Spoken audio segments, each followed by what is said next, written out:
Hello and welcome to another Saturday night stack chat with me, the Stack Collector. It's fantastic to see you all here. I hope you all had a fantastic Premier train. If anyone missed it, one second guys, I'm gonna turn my mic down a little bit because it's peaking in the red, which is not good. So just give me 1 second. We'll do this, do that, and then that's a little bit better. There we go, fantastic. Yes, we had a bit of a Premier train. Started with 365 Days of Silver. Next up was Stack Collector. Then we went over to Cyber Salman Town, and ended up with Silverpunk. What feature that was, and an absolutely fantastic bar, which you can see on the backdrop right there, guys. We're gonna have a good old look at that in a little bit later on. If you have missed it, they are now available through Cardiff Gold. So get on over there and.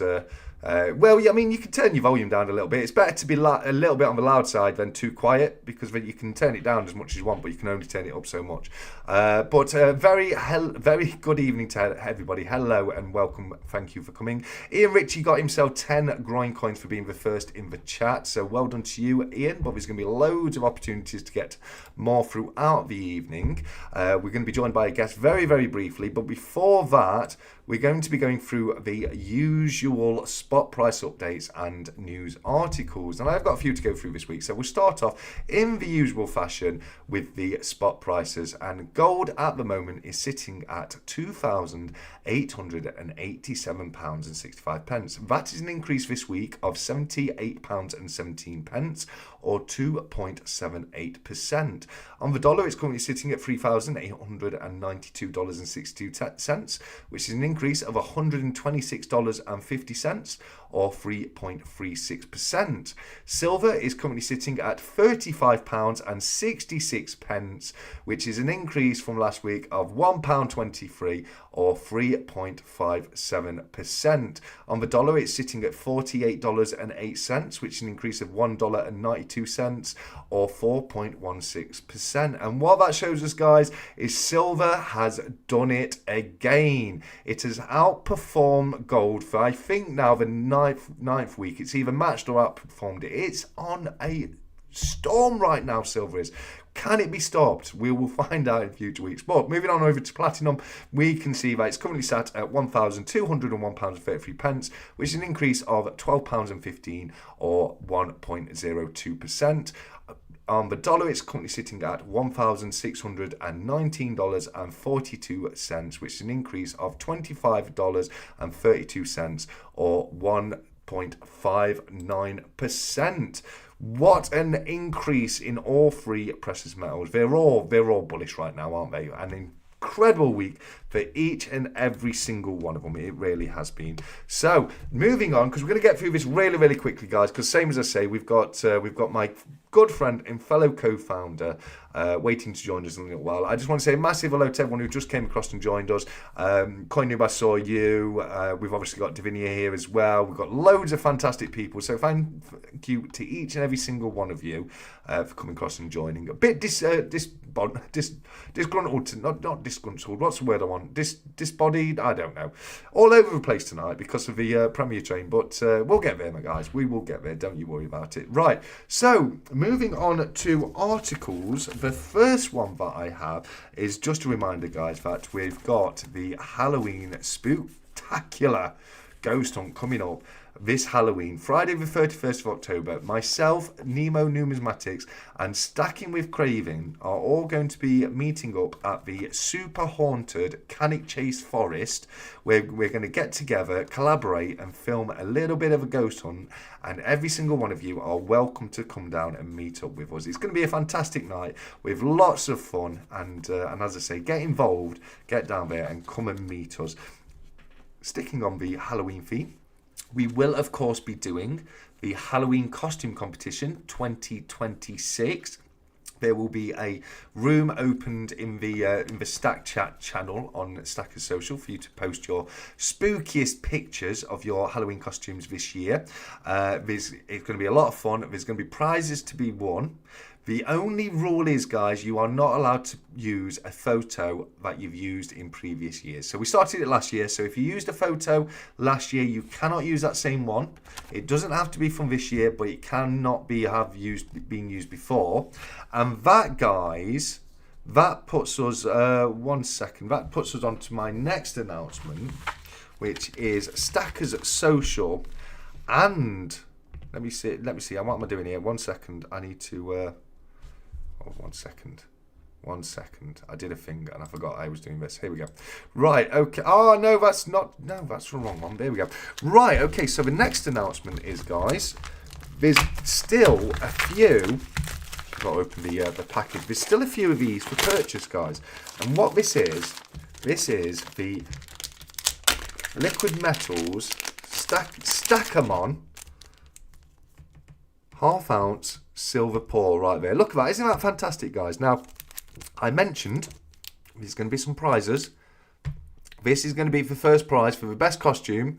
You're going to get the Liquid Metals hand-poured Stackers Social 𝗧𝗧𝗧 to celebrate Halloween with, guys. So, as I say, do get involved, do have some fun, and you never know, you might win a prize or two. So, don't forget, guys, there's still a few of those available for general purchase, so if you haven't got one yet and you do want to grab one, the link is in Stackers Social, and yeah, they are fantastic pours. They really, really are. So moving on, we will move back. Where are we now? What am I doing? Here we go.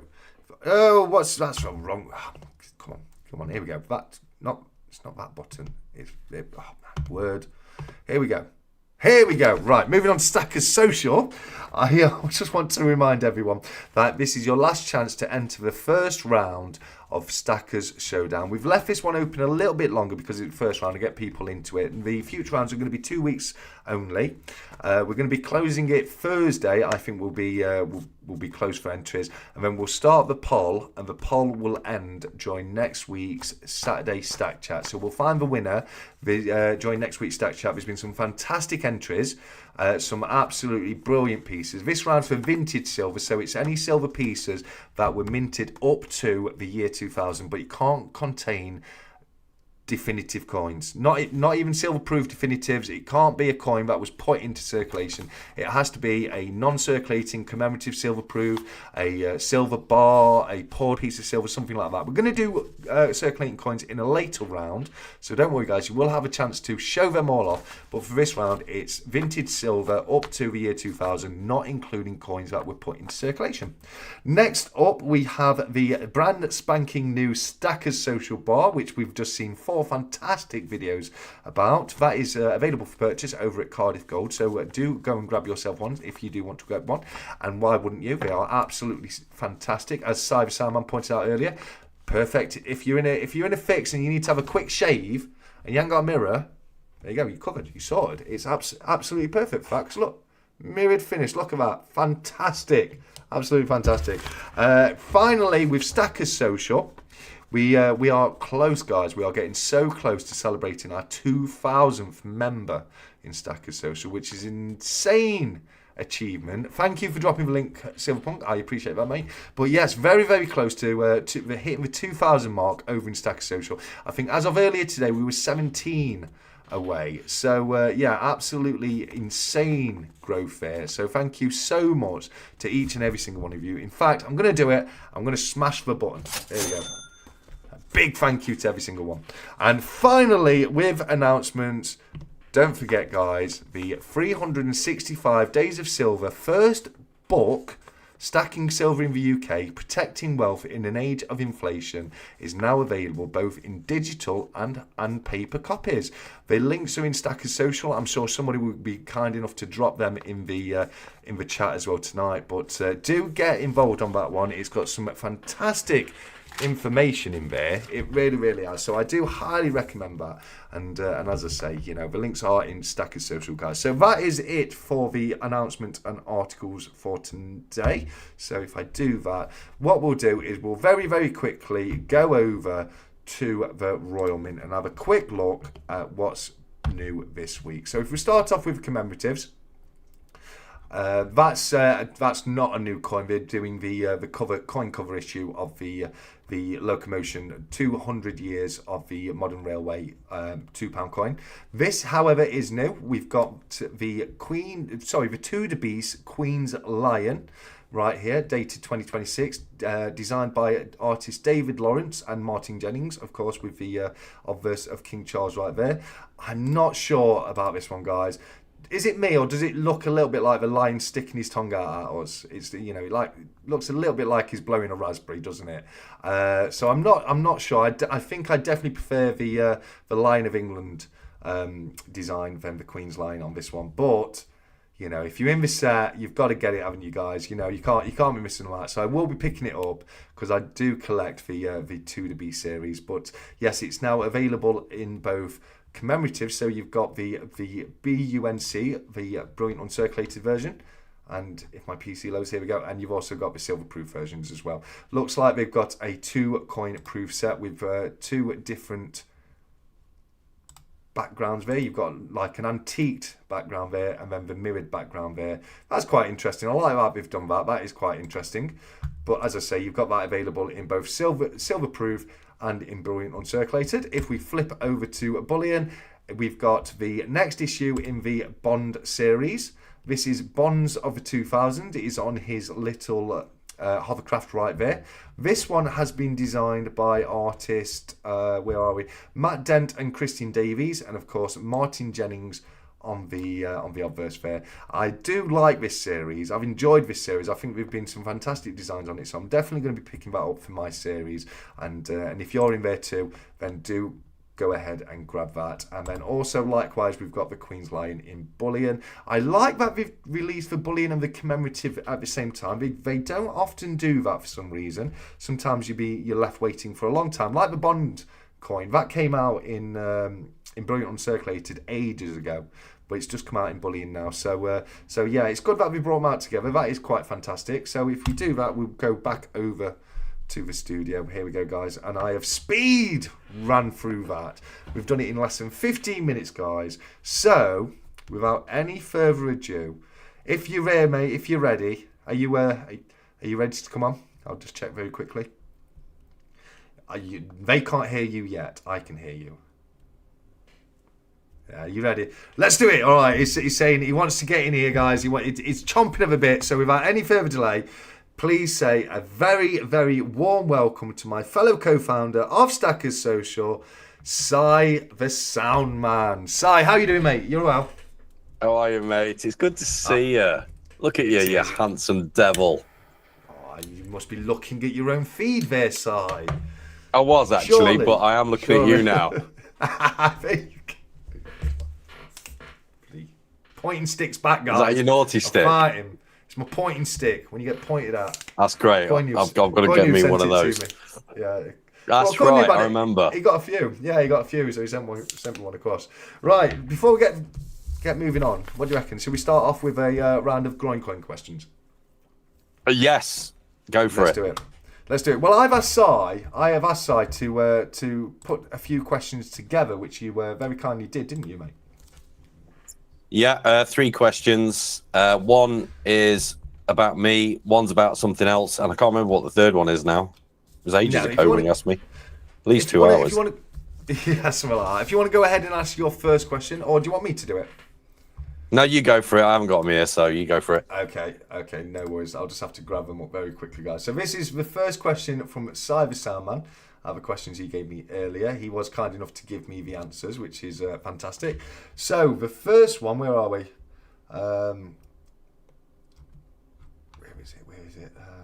Here we go. The first question is, what is 𝗖cie the Sound Man's favourite silver coin to handle without gloves? What is his favourite silver coin to handle without gloves, guys? I think I would get this one. Pint of whiskey. That's not silver coin. That's a great answer, though. It's not a crown. It's not a Britannia. Not a clue yet. 𝗵𝗨, there you go. No clues needed. Punkt no. It's a Maria Theresa 𝗵𝗨. As we know, one of 𝗖's favourite coins, aren't they, 𝗖? It is, yeah. I mean, thanks to you, I discovered them, and they are such a great weight in hand, aren't they? Have you got any handy? I haven't got any handy. I should have brought them down. It'd take me 2 seconds. I could go and get one. It would take me 2 seconds. Yeah, it's all good. Yeah, but they're a really nice weight. The sound as well when you clank them together, and they're just brilliant. Just over 80% silver as well, so you can really mess around with them. Yes, so they're built to be put into pockets and.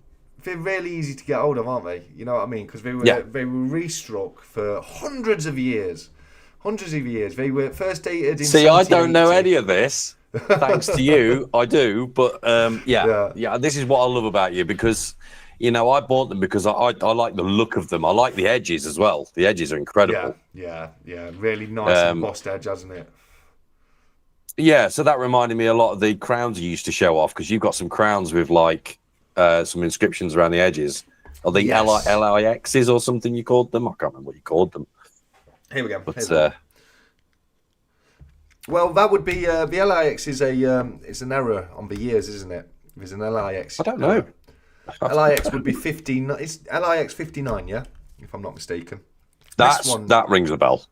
Yeah, in Roman numerals. So what you're getting at? So on the side, I can't get the capsule off. I'm wrong camera anyway. But on the sides of the earlier crowns, not all of them, they went to a reeded edge for a period of time.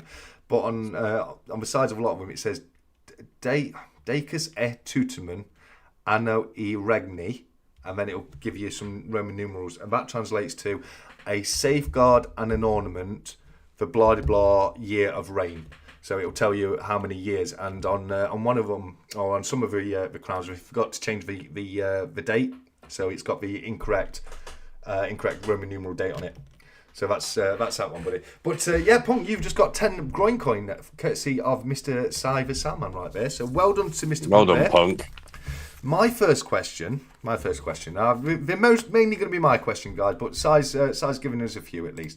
But my first question is, what was the date? And these all relate to the video I brought out today. What was the date on the Bush Babies bunk pack shown in the video I released earlier today?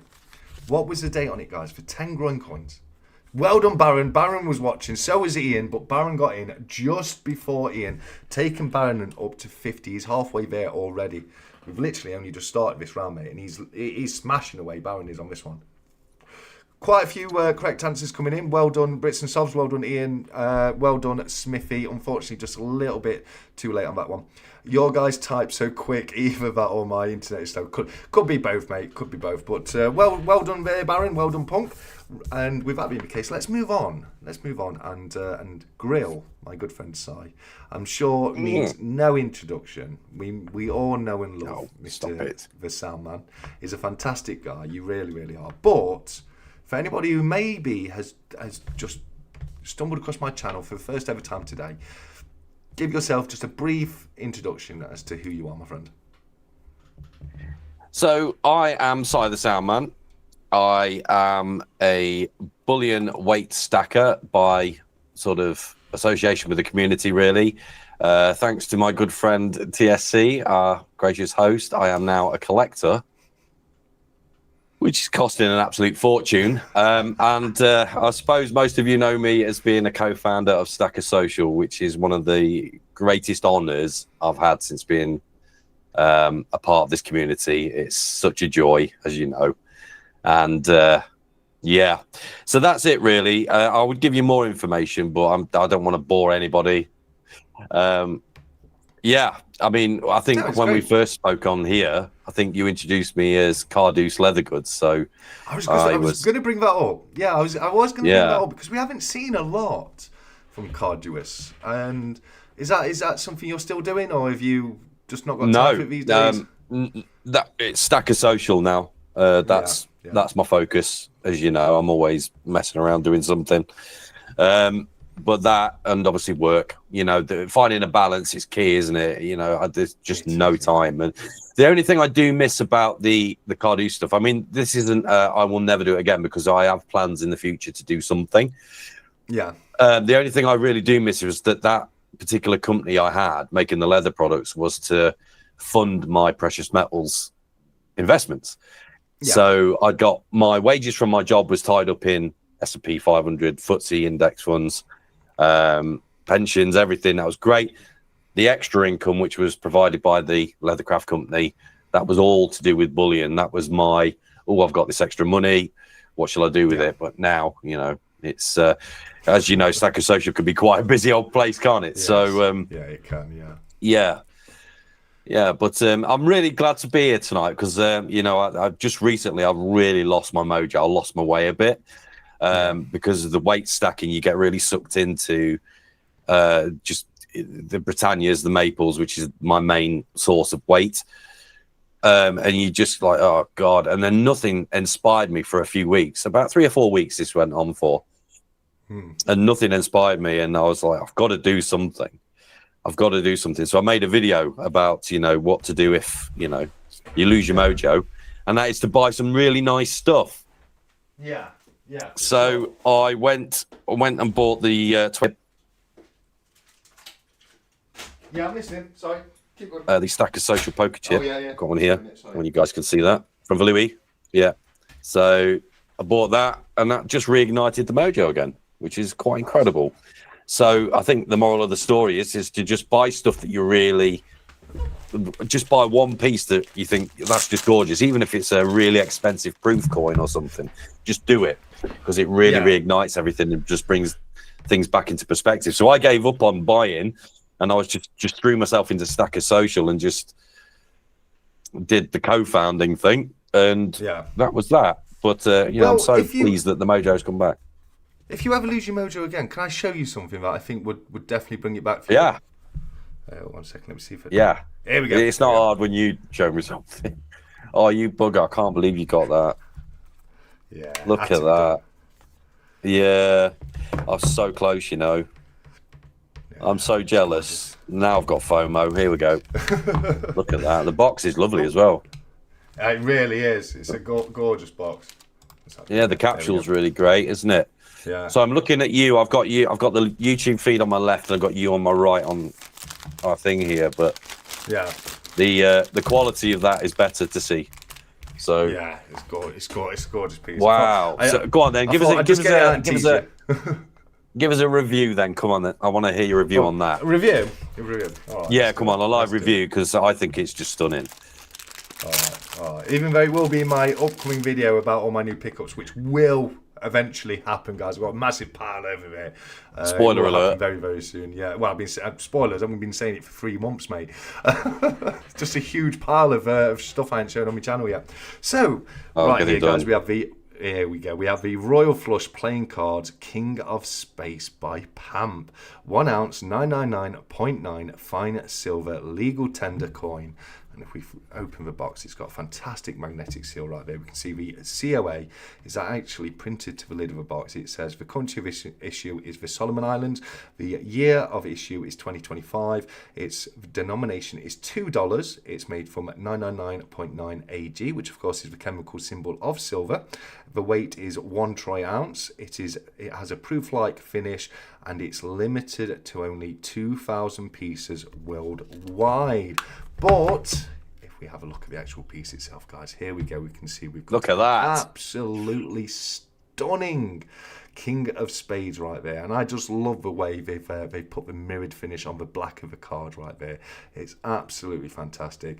And if we flip it over, that looks to me like the good old Ian Rank Broadley depiction of Queen Elizabeth. And if I tilt it, I can just about make out the IRB of the initial just under the truncation of Queen Elizabeth's neck.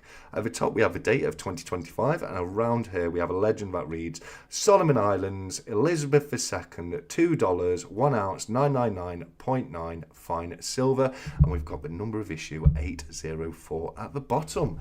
What a piece, guys. What a piece. There you go, 𝗪. Yappy now. That was fantastic. Yeah, I get sucked into you, and your reviews are just like probably, well, they are without doubt the most detailed in our community. I think, you know, it's just, you know how to sell something as well. I don't know whether that whatnot thing that you do every Monday at 6 p.m. I don't know whether that's really starting to turn you into this. I just feel like Del Boy. No, that's it. I've got like this. No, you're not. You're so much more classier than that, though. Oh no, I'm proper Del Boy. Yeah, I don't mean to. I'm not going to spend all night blowing smoke up your ass, but you do have this way about you. I'm sure everyone will agree with me in the chat. Oh, Yeah. But don't knock Delboy. Honestly, Delboy fantastic. was a legend, mate. He was good. A legend. If I could be half a salesman, Delboy was. You know, he was a bit like me because he just had no luck whatsoever. If it wasn't for bad luck, he wouldn't have any luck. You know what I mean? So there you go. But no, I had to just go and grab that and tease you with it a little bit. But that's a killer for me. Yeah, but I tell you what, they're not cheap though. They're not. Oh God, they're not. I picked that up at the last fair I went to, and I looked at it and I was like, "There's no way I'm selling this. I'm keeping this for myself."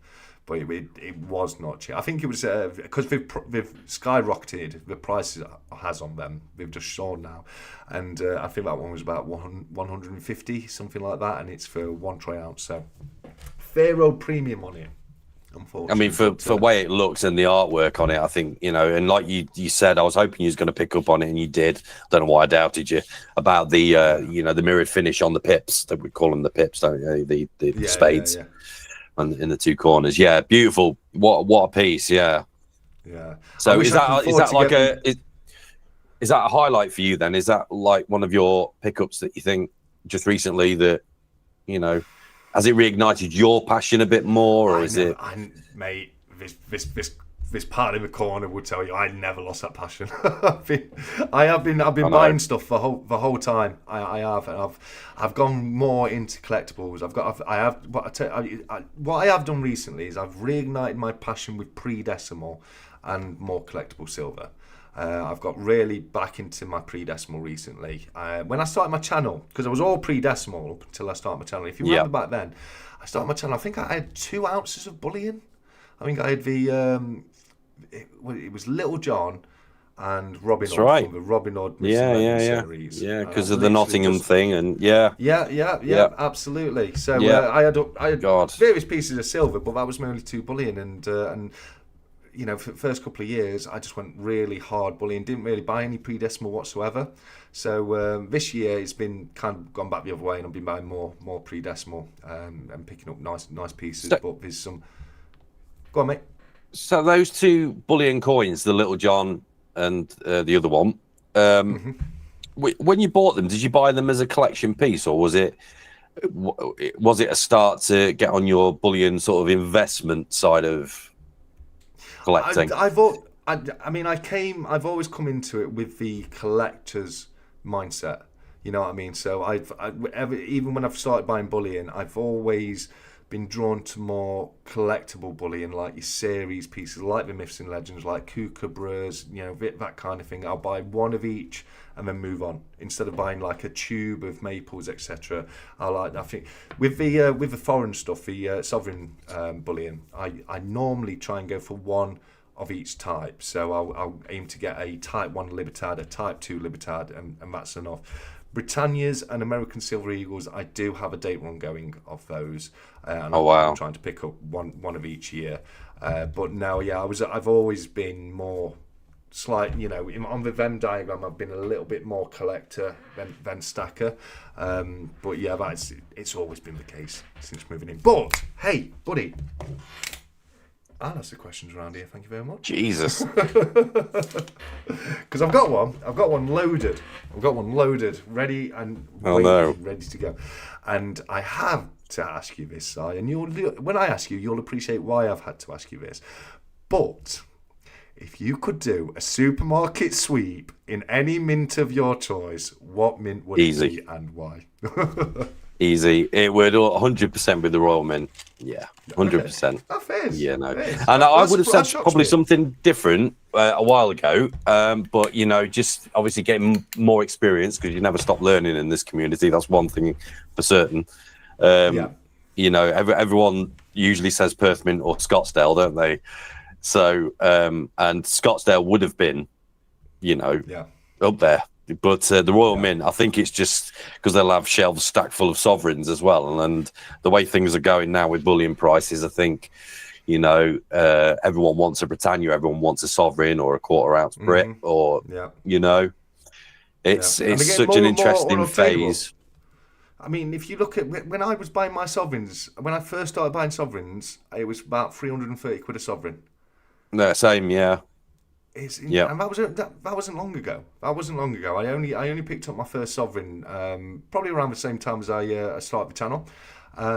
So yeah, it's insane how much the price of gold is going up by. Quick question for you, mate. Now, I was talking to a different content creator earlier today. I was on the phone with good old 𝗀𝗂𝘀, who we all know and love. Brilliant. Yeah, I love 𝗀𝗂𝘀. He's a great guy, isn't he? But we got onto the topic of where silver's going to be by the end of 2026. And because he posed a question to me, he said, well, here's a question for you. Where do you think it's going to be at the end of 2026? And I thought about it for a moment. I thought, my guess is going to be 45 quid. Because I think it's going to start to level out at some point. Cobra thinks it could get to 60 quid by the end of 2026. Where would you I think if it got that high, I think that there's going to be a lot of issues with a lot of the products we probably take for granted, what we buy, and in industry as well. As you know, I work actually on the back end of industry, so I see everything from raw materials onwards. Yeah. And I think even my sector would be in deep trouble if silver got to 60 quid, because at the minute we're transporting a lot of solar panels around the UK, and it is massive business for us. We're just going to solar farms at the moment. That's a lot of our work. So, and these things aren't cheap, you know. No. And what you're finding is that with the price of components starting to rise, the farmers have these whole fields. They've sold the field to developers. They've sort of put in the framework, and then we deliver the actual panels.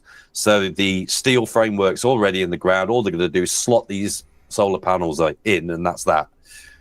But you'll find that a lot of them at the moment are actually slowing down a bit, and they're like half full fields of solar panels. They've not completed the projects because the price of raw materials is gone up, and you've obviously got tariffs on top of that, which is a completely different thing. But you know, I'm seeing what the price of silver is doing to stuff. So I think to get to 60 is probably a bit of a push, but who knows? You can't say that Cobra is wrong, or you can't say that he's, you know. No. But I'm with you. What I think might happen is that I think it's inevitable to see a dip, but it's not like gold. You know, silver, it dips a bit. It doesn't dip a lot, and you know, gold, you can see a dip of quite a lot of money on an ounce. Silver sort of it comes back. No, it come back.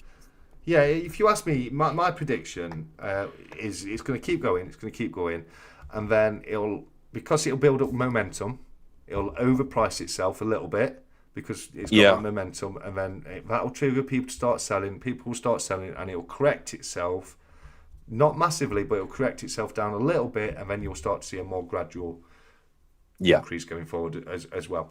I cannot see a huge dip coming this time round. It's not like 2011. I mean, the circumstances are just insanely different to what we were back then. You know, I mean, you know, all I'm going on is the what's happening environmentally. So you know, something, and I spoke about this with Future. You know, there's things out there. A couple of things I can think of right away which would really hurt the value of silver is, one, they finally are able to manufacture a material that they can fabricate that's a better conductor than silver. If that happens, the industrial use of silver is gone because they'll just make it instead of mining it. Yeah, there is that risk. That will, and the world we live in now, guys, with AI and all these advances of technology, it's not as unrealistic as it once was in history. Of course, the only other thing really than that will cause a massive drop in the price is if they discover a whack-off load, like an unbelievable vein of silver, you know, where it's like there's abundance of silver all of a sudden.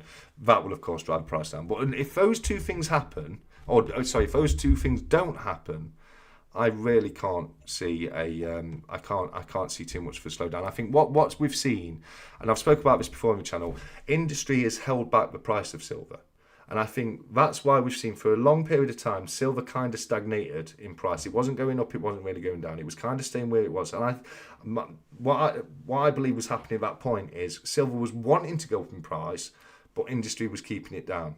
And it was keeping that price. It was controlled. Down. Yes, exactly. Now what's happened is, because this year will be the 5th year on the trot where we are recording record usage of silver. So there's more silver used in industry than ever before for the 5th year in the row.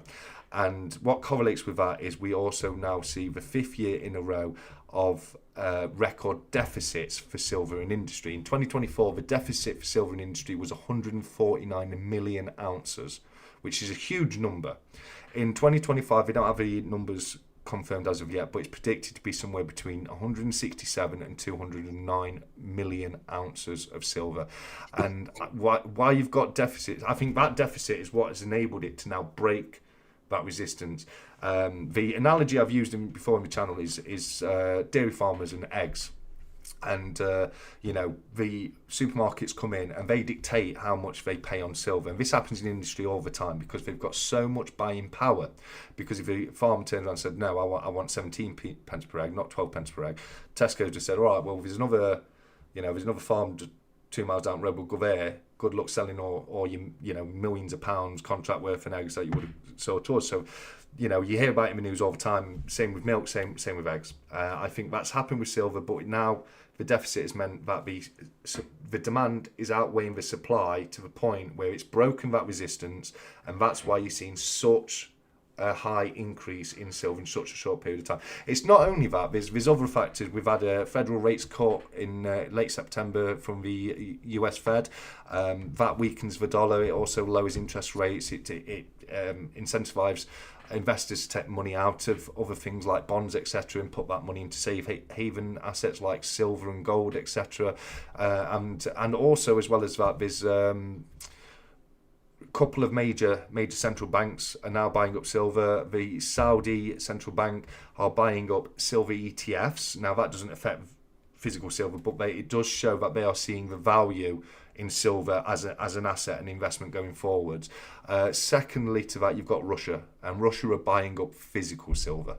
And the reason they're doing that is because they see the deficit in industry, and they know if you want to produce these products in a few years' time, you've got to have the silver to do it. So, all of these things are pointing to the price of silver going upwards. And again, I'm not a financial advisor and I'm not a fortune teller, and anything can happen. But literally all the indicators to me right now are saying that, the price of silver is going to continue to go up. What are your thoughts on that, my friend?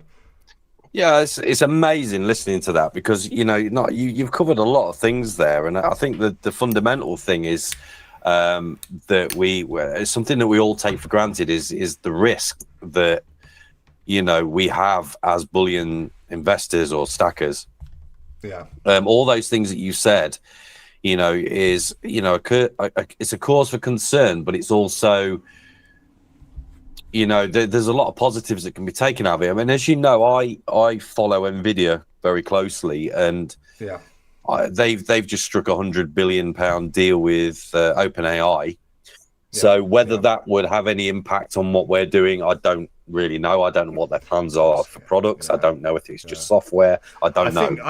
I think that means it's fantastic for you being an investor in NVIDIA. Oh, yeah. I think that's going to help the NVIDIA stocks go. By the way, who was it that recommended NVIDIA a few years ago? Well, no, it wasn't that. It was that I was very close to selling it all, if you remember. Yeah, but didn't I recommend? And I sent you an email. Yeah, I sent you an email, and and I'd not known you for long. I was just a commenter on your chats, on your comment section in your YouTube channel, and I sent you an email. I said, "What's your thoughts on this? What would you do?" Yeah, and you said, "Hold it." Yeah. And I tell you what, if friends would ever give any kind of advice like that to other friends, they're friends for life, mate. And I'll tell you what, I know that's just a financial thing, but that as a friend, that was superb advice. Because I actually didn't need to get rid of it. It was just that what I was worried about was that NVIDIA's shareholdings just went through the roof. It went to the moon. Yes. And I was like, Jesus, this is life changing for me, and even more so now. Yeah. So yeah, I really can't thank you enough for that advice. So it's just sat there. I mean, it's plateauing a little bit now, but it's since from when I bought it, it's just it's just that sorted my retirement. You know, I'm so lucky, so jammy with that. You know, and that was just a buy property thing and a bit of a hunch. You've had a couple of good rolls of the dice with assets, haven't you? Didn't you have a bit of luck with Bitcoin as well? Yeah. So, well, you know, I'll cut a long story short because everyone's probably heard this story anyway. So, I used to mine crypto. I've never bought crypto in my life. I've never dealt with it in any other way apart from building a PC, a computer to mine. It was Litecoin back then. And Litecoin has only just been released. I think it was like 2013. It had just come out as a Google employee that created it. So it was the easiest thing you could mine on a single graphics card in the computer. Anyone could have done it at that time. Yeah. And my friend Bill said, "Oh, you need to try this out." And he's an American guy, an old friend of mine. And he said, "You need to try all this out and trust me." And I'm like, "No," because crypto was actually getting bad rep even then in the news. Yeah. It wasn't good. You know, everything about crypto seemed a bit dodgy and a bit cryptic, and you know. But he says, "No, I'm going to download something on your computer." So he remote came into my computer, downloaded this program. Yeah. And it just started. It was like the Matrix. It was just like doing its thing. Like this window opened in my monitor, and it was just lines of code. And it was what it was doing was mining blockchains. Excuse me, I'm going to cough. I'm going to have to mute for a cold. So anyway, it was doing its thing, and all you had to do was just leave your computer on, keep that running constantly. And so I was building up fractions of Litecoin, you know, pennies worth a day, and it was costing nothing in electricity to run it. So you just keep it doing its thing. Anyway, it got to a point we've been doing it for years and years, and my mate Bill, he basically went all in on it and converted his garage into a mining facility. So we had computers everywhere, just mining mining the absolute shit out of Litecoin. It was just, you know, and every time he'd speak to me on the phone, all you hear was just these fans going off of the graphic cards and computers just whirring away. And he'd bought so many graphics cards and computer and old PCs and, you know, everything he could get his hands on from eBay. He was just buying them all up.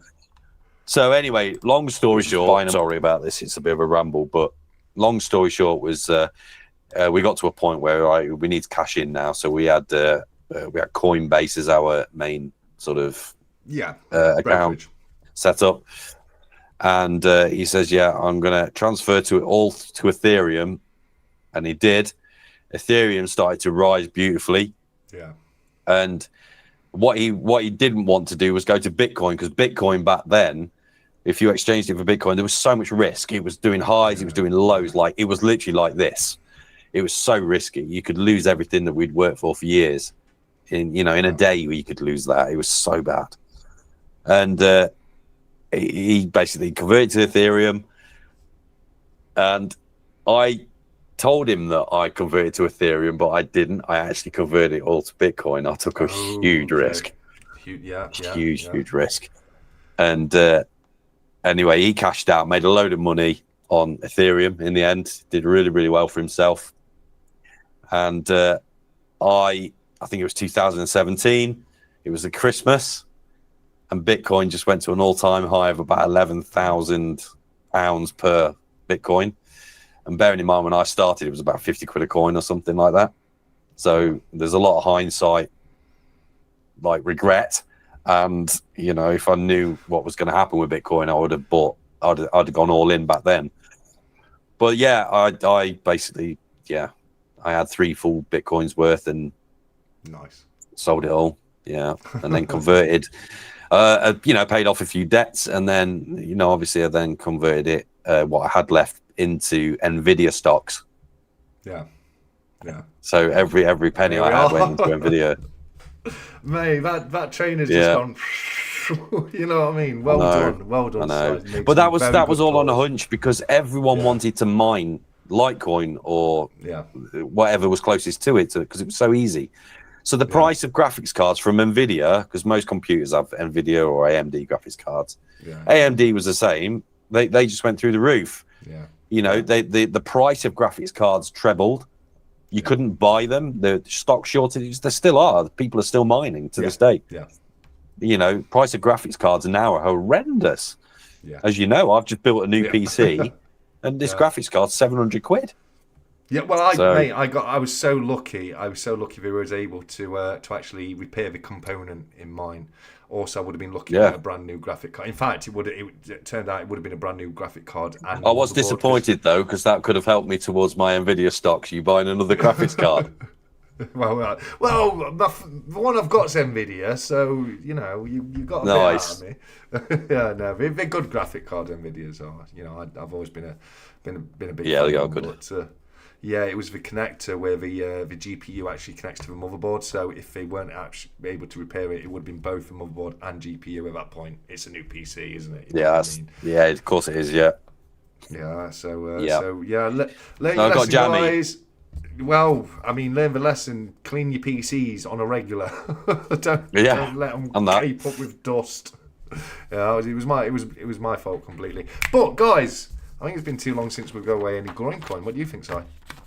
Yeah, let's do it, actually. Let's do it. Second Si question, everybody. This is the second question, very kindly provided by my good guest, 𝗖𝗺𝗺. He says, Cardiff Gold recently released another stack of social product. Out of 100... Hold on, 1 second. Yeah, Cardiff Gold recently received another stack of social product. Out of 100%, how pleased was Dan to receive the correct logo?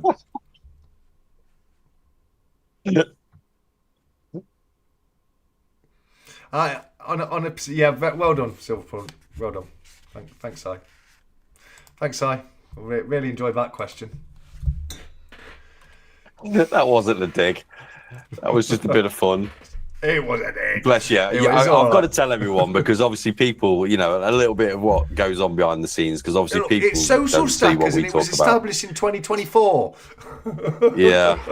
So just to put into context, everybody, the error round from Cardiff Gold, the stack of social coin round, says social stackers on it because, you know, obviously TS.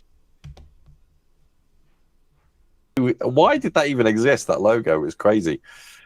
I don't know, but I just muted you there, so you know the truth will never out. The thing is, though, behind the scene, you were gutted, though, weren't you? You were absolutely mortified. Literally devastated. I was so I did feel for you. And but we made positive out of a negative. That's what we do best, I think. At Stacker Social, we're really good at that. Yeah, turning negatives into positives since 2023. I love it. Yeah. Well, my next question, guys. This will test who've been paying attention today during the Premier Train.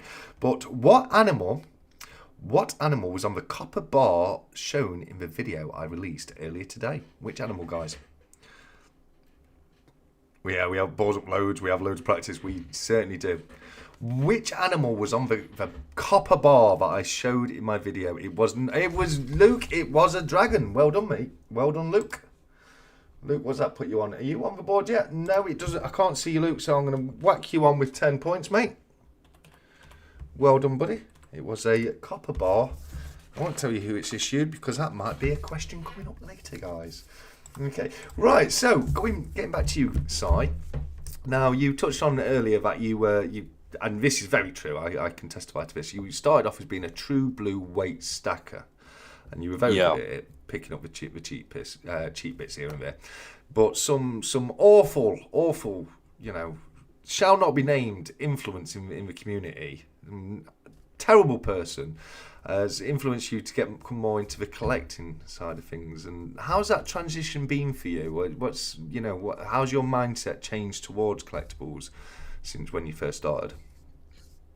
Well, you know, it's you and 365 are without doubt the biggest influences with how things have changed for me, because I think 𝗃65 is really excellent at showcasing something as an influencer style. He is, yeah. Yeah, he is. I think he's probably the best in the world at doing what he does on YouTube, especially. I mean, don't get me wrong, you're amazing, but the thing about you though that's different is that you bring that history into certain things, and you bring that just a bit more depth to that particular piece that you might be showcasing, which I really appreciate. And so the transition from going from I know everything about a maple, I know everything about a Britannia, to knowing stuff. I mean, your YouTube channel is just full of stuff. I mean, I'll tell you what, you probably don't know this, but if I'm researching a specific type of coin or piece, I actually use your search bar on your YouTube channel, and I go and look and see if you've got anything. Oh, thank you. In your videos that you might have done. You kind of my Wikipedia for, like, especially pre-decimal stuff. Cheers, mate. But you know, I've never been into like on the collectible side. It's always an iteration of a coin. It might be a maple with a specific privy on it, or it might be even a Britannia with a privy on it, or if it's someone like 𝗕𝗂𝘀𝗵𝗿𝗏, for example, he's very famous for showing off the Korean stackers. And I look at them and I think they're absolutely stunning, but I just can't bring myself. I don't know what it is. I just cannot bring them. And I'm looking at them thinking, Jesus, they're high relief. They're just beautiful. But I have got Cobra Stacker looking for my first ever stacker for me. Which one is it? And I found one that I really like. Well, have you any idea what it could be? For you? No, it is one that's released. It's an older one. Wasn't the one for Leonardo da Vinci? Or is it the Last Supper? Oh, don't tell me about Leonardo da Vinci, otherwise I'll be looking for that one as well. This is what I mean, you're a bugger. If there's a Last Supper one, there's the Marble Arch one. I think you'd really like that one as well. Just trying to think, there's so many fantastic stackers though. Which one? Go on. I'll give you a clue. Well, no, I'll tell you. Give us a clip. They did a pirate one with a compass in the middle. Oh, with the compass, yeah. And I'm not crazy about the pirates, but I just like that they put a compass in it. I just think, with my aesthetics and what I like, if I'm going to have a stacker, it has to be that one. Yeah. Or actually, just recently, there's been a lion, hasn't there? Lion, yeah. I need to get the wolf. I love wolves. I think I saw that in Berlin last year. Yeah. Somebody picked it up. I know someone did pick it up, but I can't remember who it was. I want the wolf because I love wolves, and I want the ram because of Meniere's, and they're the two I really want. See, I'm a Leo. Yeah, there you go. Got you covered with the right band, isn't it? So I must say though, one of my favourite coins of this year, and it's pretty new, is the Royal Mint Leo Britannica, the lion. Okay, yep. I absolutely love that coin. It's very basic. It's I've never really been into the Tudor beasts or the Queen's beast. I'm probably the only stacker that doesn't have at least one of those coins. I don't have any. I'm surprised. Everyone should have a completer from the Queen's beast, I think. I have one of those. I have more than one, and different denominations. I've got the originals, and I've got the new ones, as you know. They are stunning. They just breathtaking. What's your thoughts of the line we looked at earlier, mate? You like? Yeah, I did see that. I did. I just think it's like the others. To me, I'm really weird about this Tudor beast thing. I've never gone on board with it. It's so derogative. Not derogative. What's the word I'm looking for? Derivative. It's so derivative. It's basically just for Queen's beast again. And what's the difference? Yeah, I don't get it. I know the two different houses, but it's the Royal Mint are well known at the moment for rehashing old projects. So but sometimes it can be a good thing, as you know, with the completers. So it's not all bad. Well, the completer bar, it was all right. But you know what? I've got the completer coin. I'd have been okay. It's not if it never came out. You know what I mean. So I get what you're saying, but it definitely is a lot of reproduction in what we're doing for sure. I mean, we're on the fourth Uno in the Lion Bar now. Yeah, I think so. That's a shame. Fourth? I always find that as a bit of a shame. You know, some designs I think are sacred. You know, sacred to the Royal Mint, and you know, a bit like the completer. I was really not on board with them bringing out that completer bar. Yeah, I thought, you know, you just, you know, what that's gone and done is it's taken my completer coin and just devalued it. Yeah. Same you know, with the original Luna and the line bar. Yeah. But I think with like, away. you know, just going back to the Tudor Beasts and the Queen's Beasts, you know, the Royal Mint really know how to tap into the collector's market. They're really amazing at that. And that really is a perfect collection. I get it. You know, I understand why people are collecting them. It's just that the designs, you know, what I know that the Royal Mint are capable of designing and producing are some exquisite pieces, such as the completers in whatever the bars or the coins. Beautiful. And then there's just something so basic about the 2 ounce coins and the milk spot, you know, which, you know, it's not really a bother. But if it's a collection for somebody, a proud collection, you don't want anything to milk spot. You don't want to tarnish them. The thing is, I feel sorry for people that have them. Absolutely. I'm 100% on your side of the fence on this one, mate, because, you know, you can't just say, oh, it's just bullying. When you're putting these fantastic designs on them, you're bringing them out as part of a series, you're putting this premium on it, it's no longer just an ounce of silver. I was talking to Cobra about this the other day, and I was saying to him, mate, in my opinion, bullion is where modern numismatics is at. That is what modern numismatics is all about. Point. The bullying stuff, all the different series, the 𝗂𝗶𝗃 and all these different things. I mean, you know, the 50p's are fantastic, the commemoratives, etc. But we're bringing out too many of them for one thing. And who's bothered about collecting just like other coins that aren't commemorative these days? It's a bit boring, isn't it? You know what I mean? It's all right doing the old pre-decimal stuff, but you never. Who's going to do a date run of modern £1 coins? You know what I mean? It's just You know. So when it comes to, you know, coin collecting nowadays, if you're into your modern stuff, it's your bullion. That's where you need to be at. It's you know, it's fantastic. But going back to what you said really early on about the you know, the different privy marks on the maples, etc.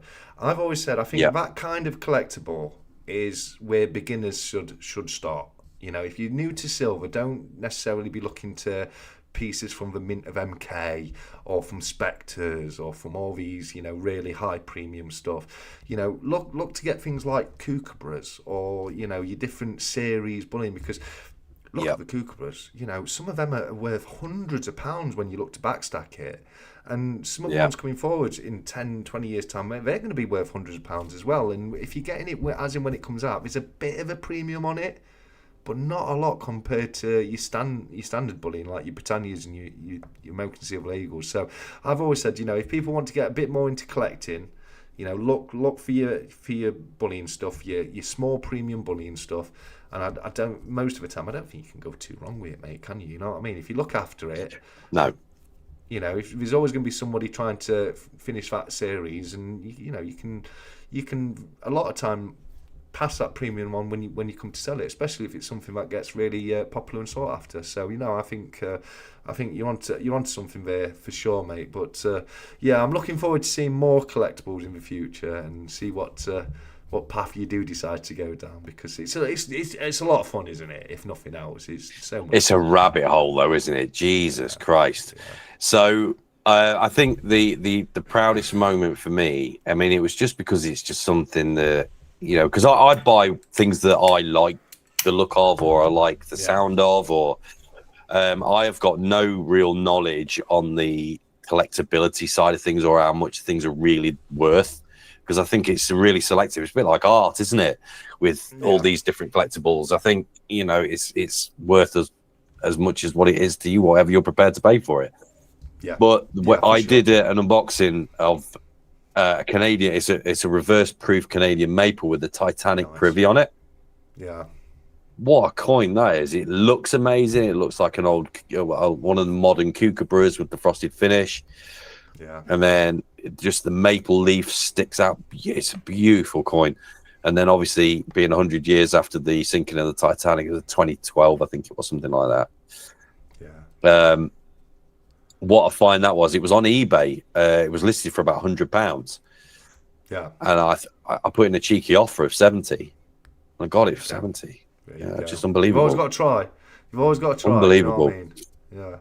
Yeah. Fantastic. And I was made up. But, you know, like, obviously the Ṭhāľas, the Maria Teresa Ṭhāľas, which you got me into, you showcased them randomly once, I think, either on a stack chat, and they just looked amazing. There's something about Austrian coins, you know, that, oh God, yeah. You know, we're really deep diving now, but you know, even on my gold stack, I've got a lot of Austrian coins, which are, you know, the ducats, as you know. We've discussed this before.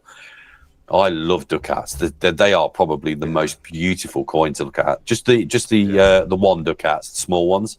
Yeah. And you know, they were when we started Stacker Social on Telegram, I showcased a ducat because at that time then, the value of the pound for buying gold, that was actually better value than buying a half sovereign, or a sovereign.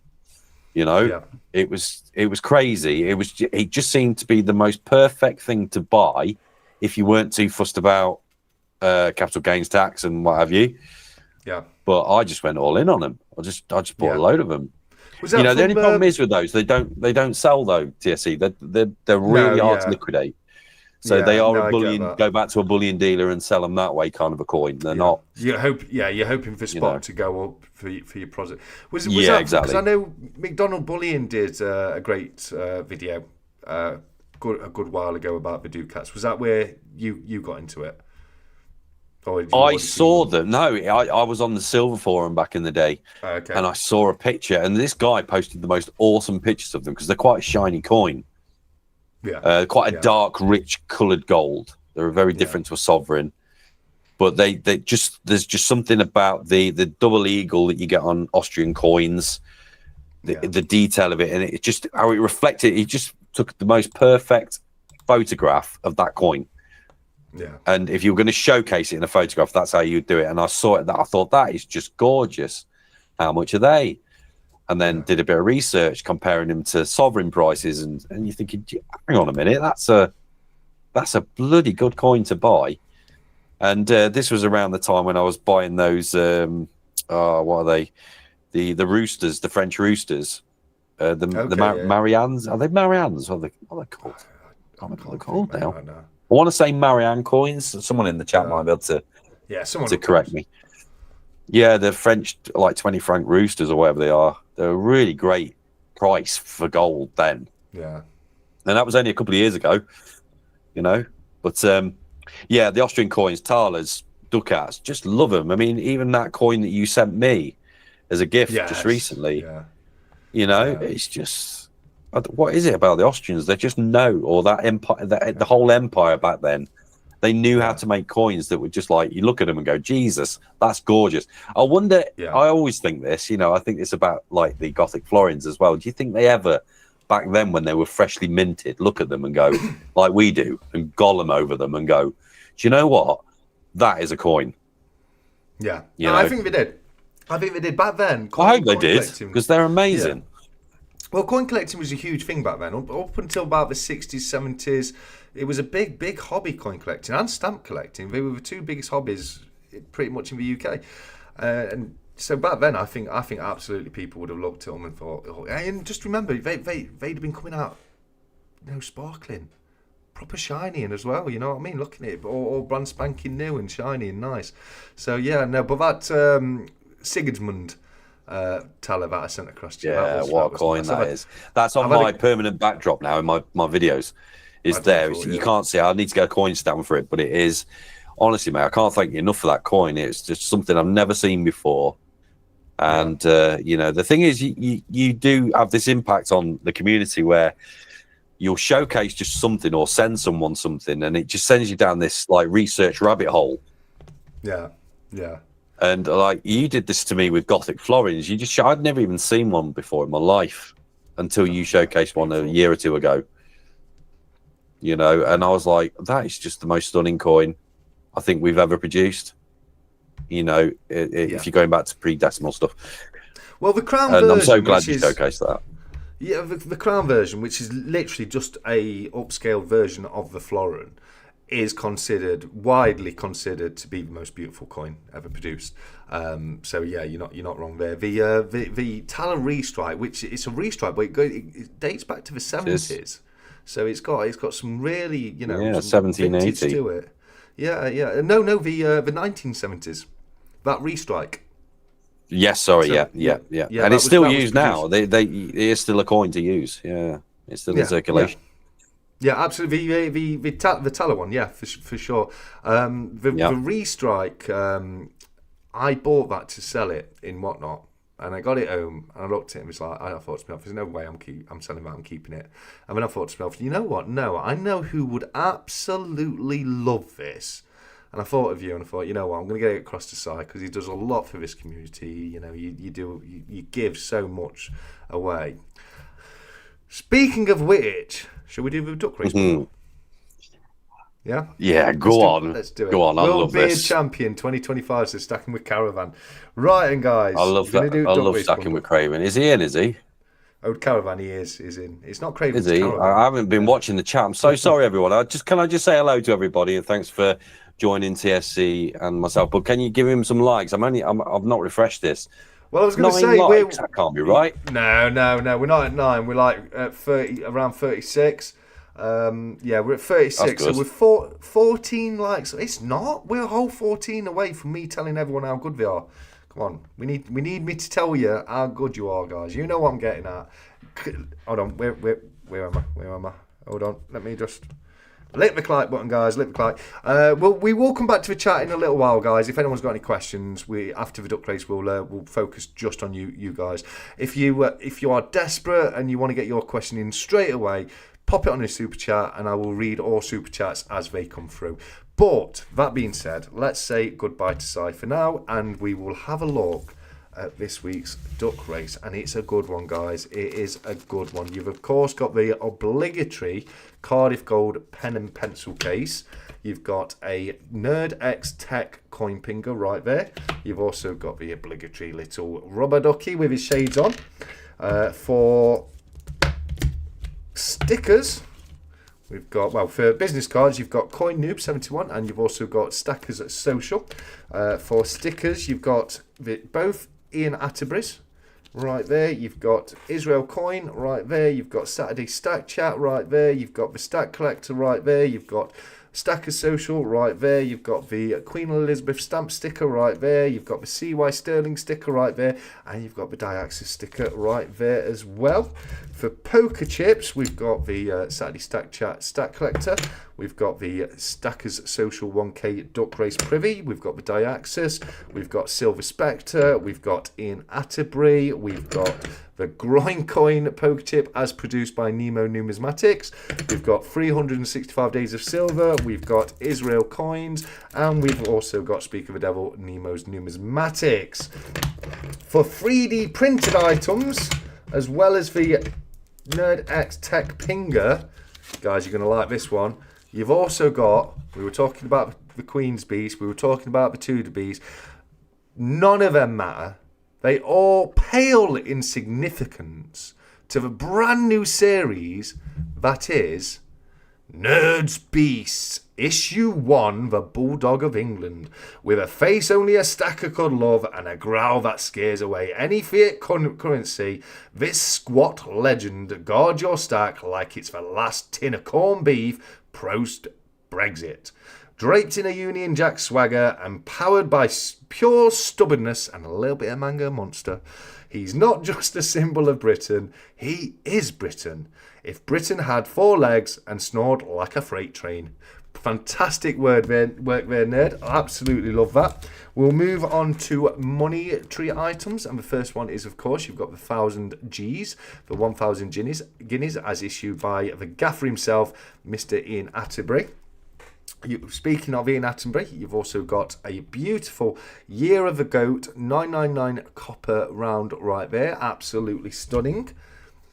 We have a pledge, guys. It isn't here for me to show you, but whoever wins tonight, Cobra Stacker, is going to be sending you an ounce of silver as well. He might send it to me first to send out, or he might send it directly. But on top of what we're showing today, there's going to be a 1 ounce of silver donated by 𝗀𝗂𝗃.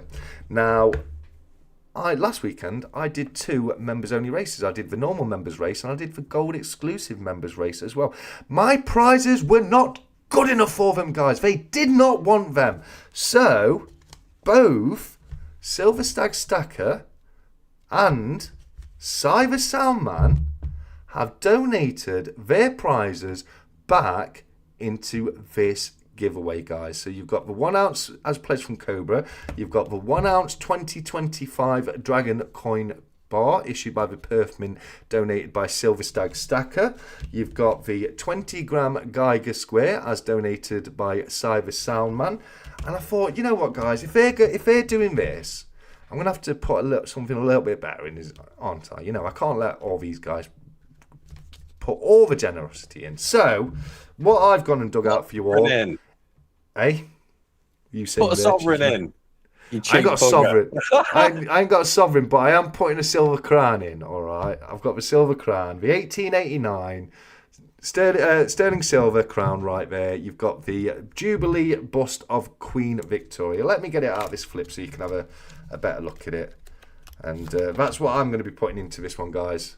As I say, you've got an 1889 silver crown right there. A beautiful piece of British history as well. So, as I said, guys, you know, when I tell you, when I drop it in Stacky Social that I highly recommend to enter any week's duck races, it means we've got some fantastic prizes to be won. And check that bundle outside. And a massive thank you for donating the Geiger Square back in, mate. That was extremely generous. You're very, very welcome. It's I know it's a little thing from me. I'm normally a bit more generous than that, but I've been so poorly lately. I'm just not had chance. Generous enough. No, that is more than generous enough. What, you know, you guys, Silver Stag and Cobra have turned this into an incredible bundle. It's well over 100 quid worth of stuff there.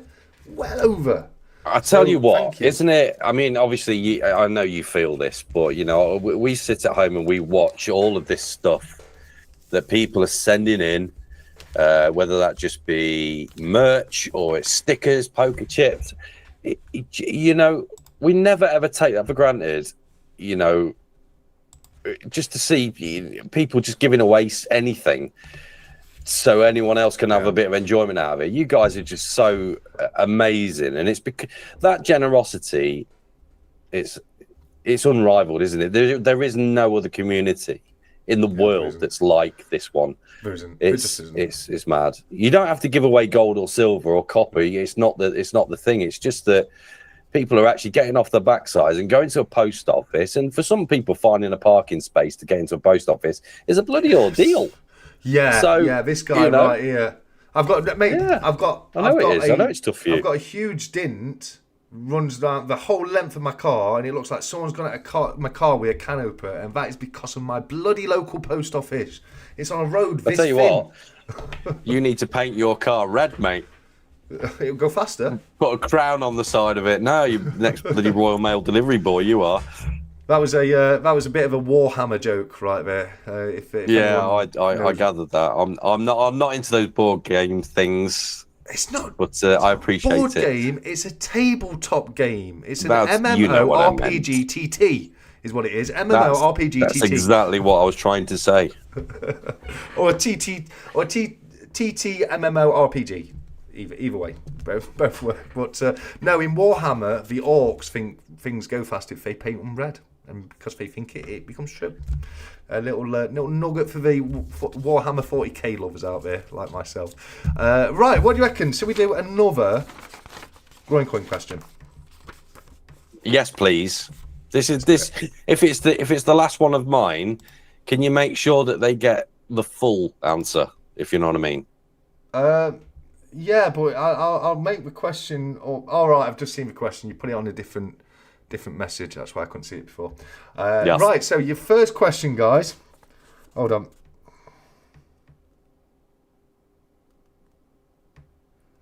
I've got it here. Okay. No, it's fine. I'm just making. I was worried it conflicted with one of my questions, but it's okay. We got it. 365 Days of 𝗕𝘂𝗀 recently released a new book. What is the name of his book? First one to answer gets for 10 growing coins. There you go. We've got a red. Come on, chat. Red orc tank right there, going faster because it's red. Go on, guys. Come on, chat. Everyone's googling him now. Yeah, everyone's going. Watch the viewership drop as people now go over to his bloody YouTube channel. Come on. 5 currently watching. What's happened there? I couldn't find it. I was looking for it. How to stack silver in the UK. You see, how strict do you want to be on that? Because I'm not accepting how to stack silver in the UK. I'm sorry, I'm not accepting that. It's not close enough. No, it is actually not correct, but it's not actually the full title, regardless. No, it's not only is it not the full title, it's also not actually correct. Yeah. I tell you what, no one's getting it. That's going to hurt him. Let's not tell him. What can I do here? Hold on, guys. Hold on. I think he should do like a next book he does. He should do like a 𝗕𝗂𝗀𝗃𝗀𝗀 sexy bullion book or something. Yeah. That would be good. He'd actually be really good at doing that as well. So the first person to put the name of 365 Days of 𝗕𝘂𝗀𝗀𝗀's book wins 10 growing coins, guys. Stacking silver in the UK, protecting wealth in an age of inflation. Well done. I don't know how you could have got that. There we go, guys. Well done. Let me go back into Stack Chat Interact. That is 100% right. Well done. See, sorry, buddy, but it's not how to stack silver in the UK. If you'd have put stacking silver, if you'd have put stacking silver in the UK, I may well have accepted that. But it's not how to stack silver, unfortunately. I'm sorry about that, buddy. But well done to Robot Toaster. He smashed the growing coins. Are you on there yet, Robot? You are. You're up to 20. Fantastic. Right. So, for my next question, this one's a little bit more fun. We'll see. We'll catch out who was listening during my video earlier today. Because my next question is, what tea in Australia? What tea in Australia is an F in the UK? That's an hilarious Australian accent. Oh, well done. Well done, Baron. What tea in Australia? I do an awful Australian accent pretty much every Monday. But, who was that? It was Baron 𝗵𝗁𝗀 was watching. It was fongs. And just so people know, in Australia, they call flip-flop fongs. It's not what we call fongs, I'll tell you that. But well done to you there, Baron. You know what? To move things on a little bit more, we'll do the next question as well, and that is, what did S stand for on the Australian dollar shown in the video I released earlier today? Gets worse. Just gets worse. What does S stand for? You sound watch my videos, Serving! Baron was watching. Well done, Baron. Baron's up to 70. He's smashing it. I'm going to have to get Can I just apologise to any Australian viewers this evening? No. Well, I'll just remind them of the Great Emu War of 1932, mate. Yes, people, in 1932 we had the Great Emu War. The Australian military went to war with the flightless bird, the emu, using Lewis guns strapped to the backs of jeeps. And guess what, everyone? The Australian military lost. Yes, that's right, people. The Australian military lost a conflict against a flightless bird in 1932. So, how do you do that? How do you lose? How does a military lose? Oh dear! Just gone and pissed off a whole country on your Stack Chat for the first time, making history. Just go and Google the Great Emu War of 1932. Right? Yeah, I'm sure they're not had to be reminded of that, though, are they? I would. I'd own it. If I was Australian, I'd be like, yeah, that it happened, mate. All right, it's fantastic. But no, I apologise. I apologise on behalf of myself, the Stack Collector channel, and of course Stack Social. Wildly inappropriate accent right there. Wildly inappropriate. Flaming galah. Get another shrimp on the barbie. I was waiting for that one. 7 away, guys. 7 away. Come on, can we get any more stereotypes anyone wants to throw in? Why not? You know what I mean? Oh, I love Aussies. I love the Aussies. They're fantastic. They're my favourite people ever. You know, they went to war me with too. Emus. Yeah, they declared I love them. war. And they're all welcome in Stacker Social. Every single one, absolutely, every single. No, I've never. I'll tell you one thing though. I have never actually. I've never met a bad Australian in my life. What's this here? Emu. Here we go. We've got it from Wikipedia. Emu War, part of the Great Depression, 1932. Campion, Western Australia, decisive emu victory. Oh. Let me go in. I'm going into Stacker Social 1 second. I've got to go into Stacker Social first. Look, guys.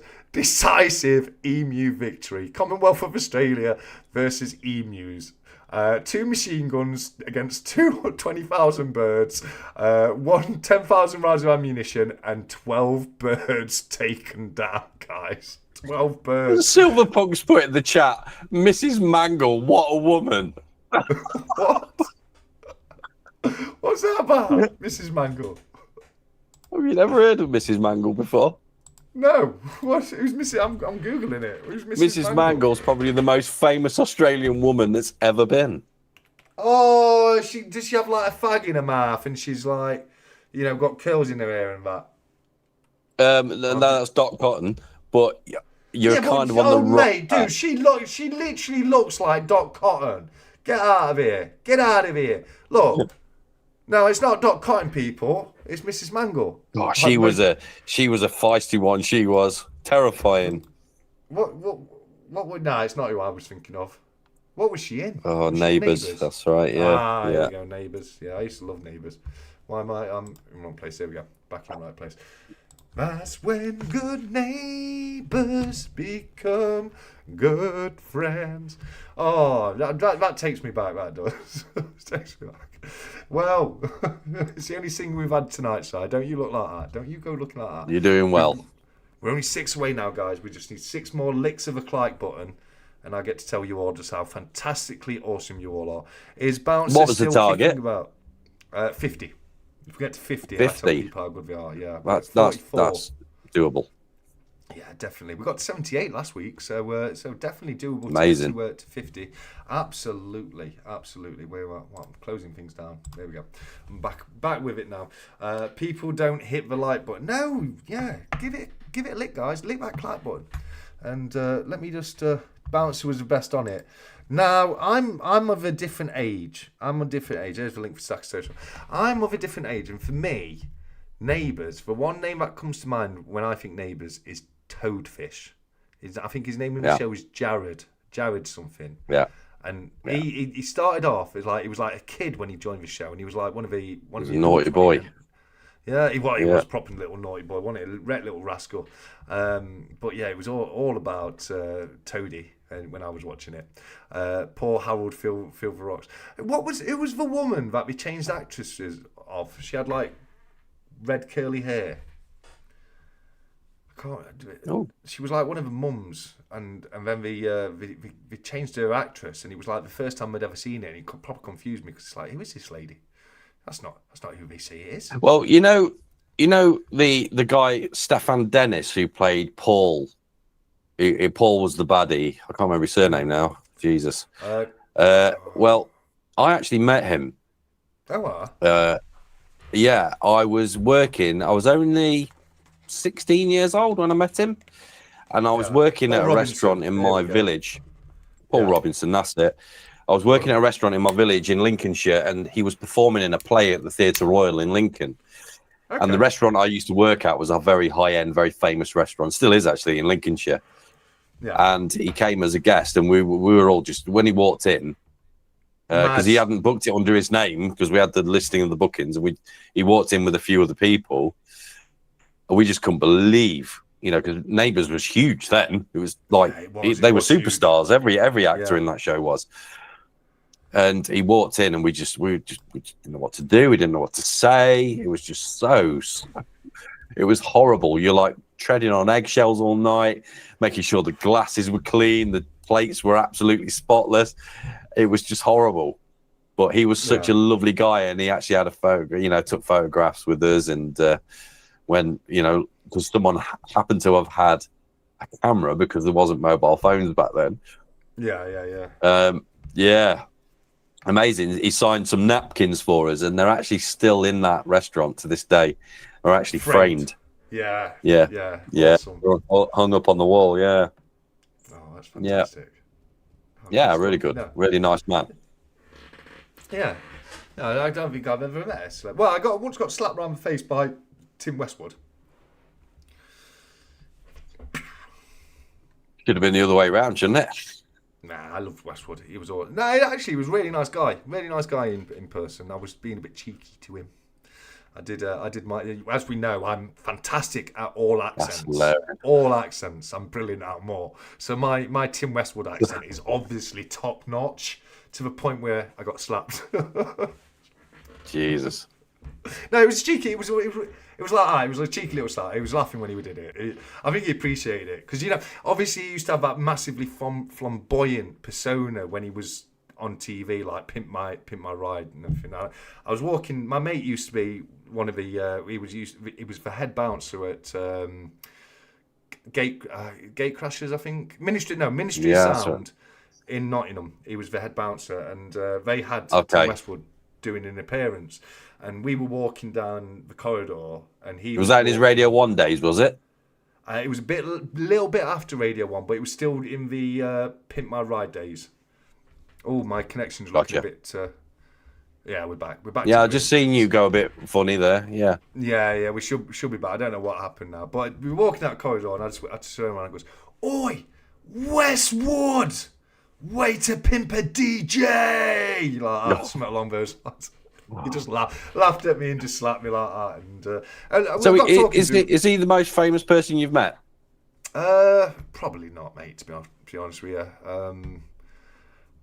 I used to be mates with professional footballers, lower league professional footballers. I used to be mates with the captain of Doncaster Rovers, and I've met a few people here and there, but not many celebs. No, the biggest celeb I've probably met was when earlier this year I travelled over to Europe towards the end of January, and I met this absolutely massive guy. He's got this channel called 𝗖𝗺𝗺𝗀𝗃, and that's probably the best and biggest celebrity I've ever met in my life, mate. Top plug, absolutely top plug. That. There you go. We're gonna have to send you some silver. Oh, there you go. Get it. Shall I name drop my most famous person I've ever met? Go on. You're not going to believe this. So obviously, sound man being my next name to my real name. I used to be a sound engineer, and my brother-in-law's a professional musician, and I used to work with him and be a sound engineer. Yeah. And we had a gig at the Goodwood Festival of Speed. Okay. And I'm trying to think. I want to say 2007. Yeah. I feel like it's 2007. I think it was.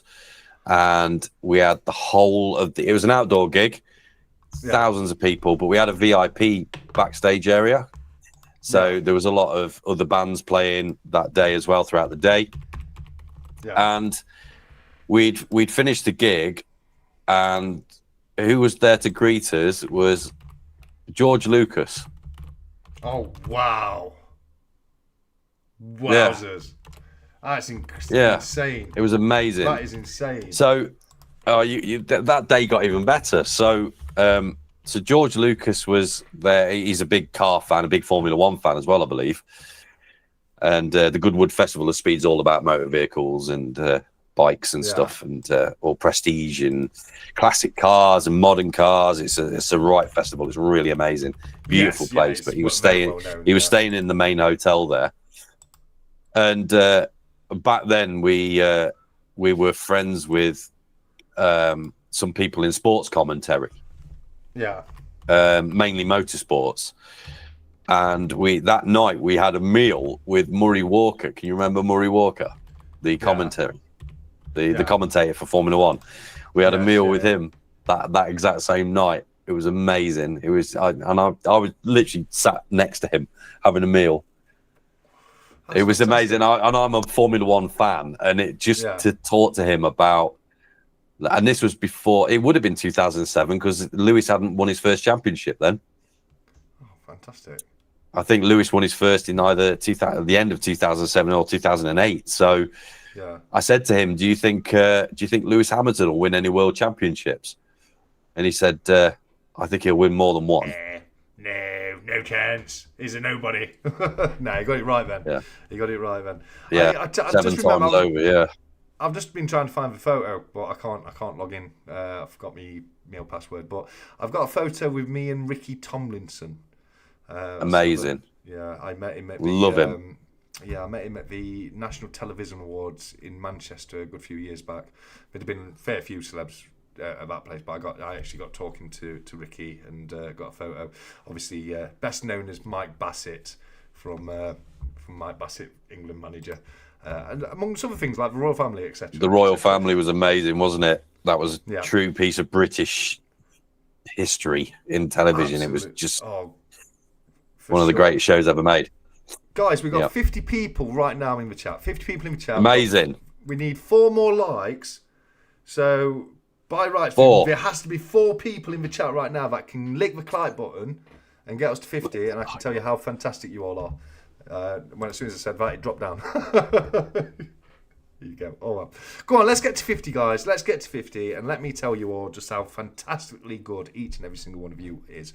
I met the Queen at Buckingham Palace. Fantastic. I only met on Carl Fogarty TT bike rider. I met the bike. So, absolutely. Davinia is telling people to unlike. Yeah, great, Davinia. Get out. Lick the like button, guys. Lick the like button. Get out. Yeah, get out. Come on. Lick that Not very nice, is it? Coming around here telling people to unlike. Talking about not being nice. I'll tell you what, can I just chip in here just quickly? We're talking about famous people and the Queen and everything. So my mother-in-law, she's an MBE. And she had to go to the palace to get her MBE. And they were only allowed 2 people to accompany her family. 3. And I just let, obviously, my missus and our daughter go with brother-in-law. So they went in. They could have told you a million different people they met that were famous. I think Rod Stewart was there getting his at the time. Ricky Hatton, God bless his soul. Yeah, he was there. I think there was just so many. I can't even remember right now, but there were so many famous people there. It's hilarious. Yeah. Yeah, no, that's cool. Yeah, that is very, very cool. Right, three more people. I'm not doing duck race till we get those 3 extra likes. All right, you're not winning nothing till we get those 3 extra likes. How's that? How about how about we just go into complete and utter silence until we get those 3 likes? Just sit there and just do.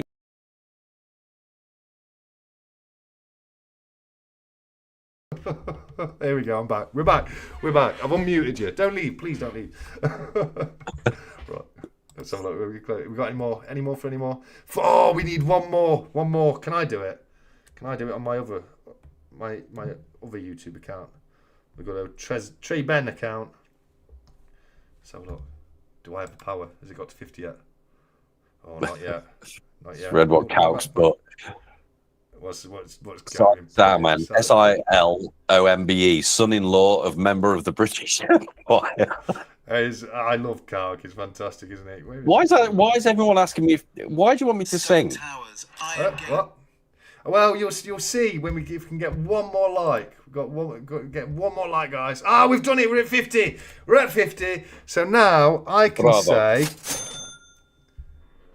you're the best around. Look at that with the nothing's ever gonna bring you down. You're the best around. Ooh. Nothing's ever gonna bring you down. Thank you, everybody. Jesus. I appreciate that. Get that in your lug holes. That's that in your lug holes. That's what happens when we get utter torture on a Saturday night. That's what people want. They love it. Could be watching Netflix. Nah. Look. It's loved. That's hilarious. That's for that picture behind you right now. Yeah, that's the universal symbol of I enjoy what I've just heard. Yeah. Unbelievable. Guys, sorry. That was a great song back in that film, though, wasn't it? What a film! Such a good song. But you've got to do it now, Si. I can't. I've got a bad throat. I will cough and I will snot everywhere. I am seriously just trying to get through this evening. So I'm going to have to politely refuse. But can we put it down as an IOU or something? Yes. Well, I normally used to try and when we used to do. Well, obviously the times where we've been on together has always been around special events. I think your connection's going weird again. Yeah, when we did, obviously every time you left the camera to go for a pee or something, I would then threaten to sing a Celine Dion song or something. I don't know whether you're privy to that. I never needed anyone. Not that one, no. Making love was just for fun. Those days Stop it. Gone. Is it that one? I feel dirty watching you sing that. It's horrible. Oh, I love that song. Oh, by my. What's the other one? What's the one she did for Titanic? My Heart Will Go On. My Heart Will Go On. We want to hear 𝗬𝗺 sing My Heart Will Go On. If we get to 75 likes during the stream, guys, 𝗬𝗺 is going to sing My Heart Will Go On by Celine Dion. Get it done, guys. Yes. Get it done. Lick that like button. There you go.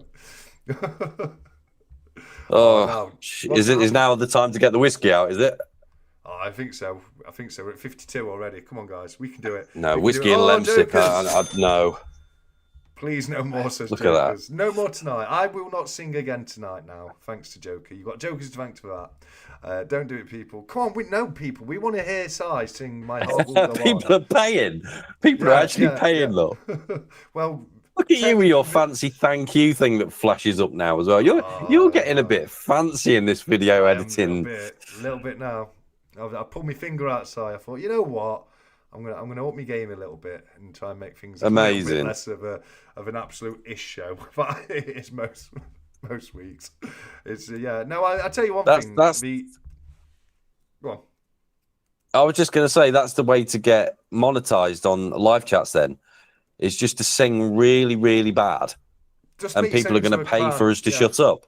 This is the plan. People love it. People love it when you just make yourself into an absolute clown, live for the whole world to see. Yeah. Can I just answer Calc's question? It's but question for Si. Any recommendations for a cocktail with Jameson's? Yes.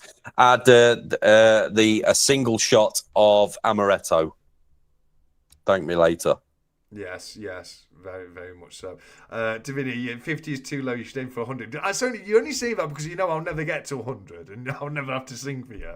That's the only reason you're saying that, Davini. Don't think I'm not 100. I like the sound of 100. That's pretty good. 100 would be good. 100 would be good. Maybe one day. Maybe one day we will see. We'll But we're at 50, 52 at last count. We're at, still at 52, guys. Not happening. No, get it done. Come on. We need it, guys. Right, what do you reckon? Shall we race some ducks? Actually, I totally forgot about duck racing and stuff. Yeah, got some ducks. Totally forgot. Yeah. Right. Okay, that's a good time for me to go for a pee then. That's a fantastic time for you to go for a wee. Right. Absolutely. Camera's going off. No trouble. Are you doing it now, or do you want? I'm just copying and pasting the thing. I've took you off screen, mate, so you can nip off whenever you want. Rightio. We'll see you soon. But while we wait for Si to come back, let's head on over to the Ducky Races. Saturday Quacky Races. Not the Wacky Races, it's the Quacky Races. Here we go, guys. We're going to put in the list of names. Let me get rid of these 5. And as per usual, this is your chance to double check. Anyone who commented in time, there was a couple of late entries again this week. Unfortunately, I can't include you. It's a firm rule; they have to be in by midnight on Friday. But if you're a channel member or you put the post last week, you will be on this list. And if you need to, just replay it, slow it down, whatever you need to do. But you should definitely be on that list, guys. There you go. We've got 68 people today. We haven't got Si here, so if one of you guys could tell me a time between 1 and 2 minutes in the chat. Baileys and cream. Baileys and Coke sounds weird. You've got to pour it very, very slowly and very steadily, or else it'll curdle. But Baileys and Coke is actually weirdly nice. Where are we? Two by Tech. We've got full 2. Oh, my voice is going to be sore tonight, isn't it? Here we go. 2 minutes on the timer. Guys, we need the shuffle number, but you know how it works. You can't tell me how many shuffles until I say go. There you go. Get at me, guys. Come on. 3. Tech was straight in there. 3 hours. So Stephen, how are you doing, my friend? Great to see you, my good friend. 3 by Tech the Coin Hunter. 1, 2, and 3. There we go. Right, I would normally ask Si to give me a countdown from 3, but it seems he's not here, and we're not sure. I can do it if you want. Oh, yes, yeah, if you can, mate. If you can, give me a countdown from 3, and we'll get this. How many shuffles it, by the way? It was 3 shuffles, not 2. You've been the bane of my life, you have, since that bloody. I know. I'm sorry about that. I would have suggested 2. But okay, yeah. Are we doing a countdown? Are we? Yes, mate. I'm all ready and raring. All right.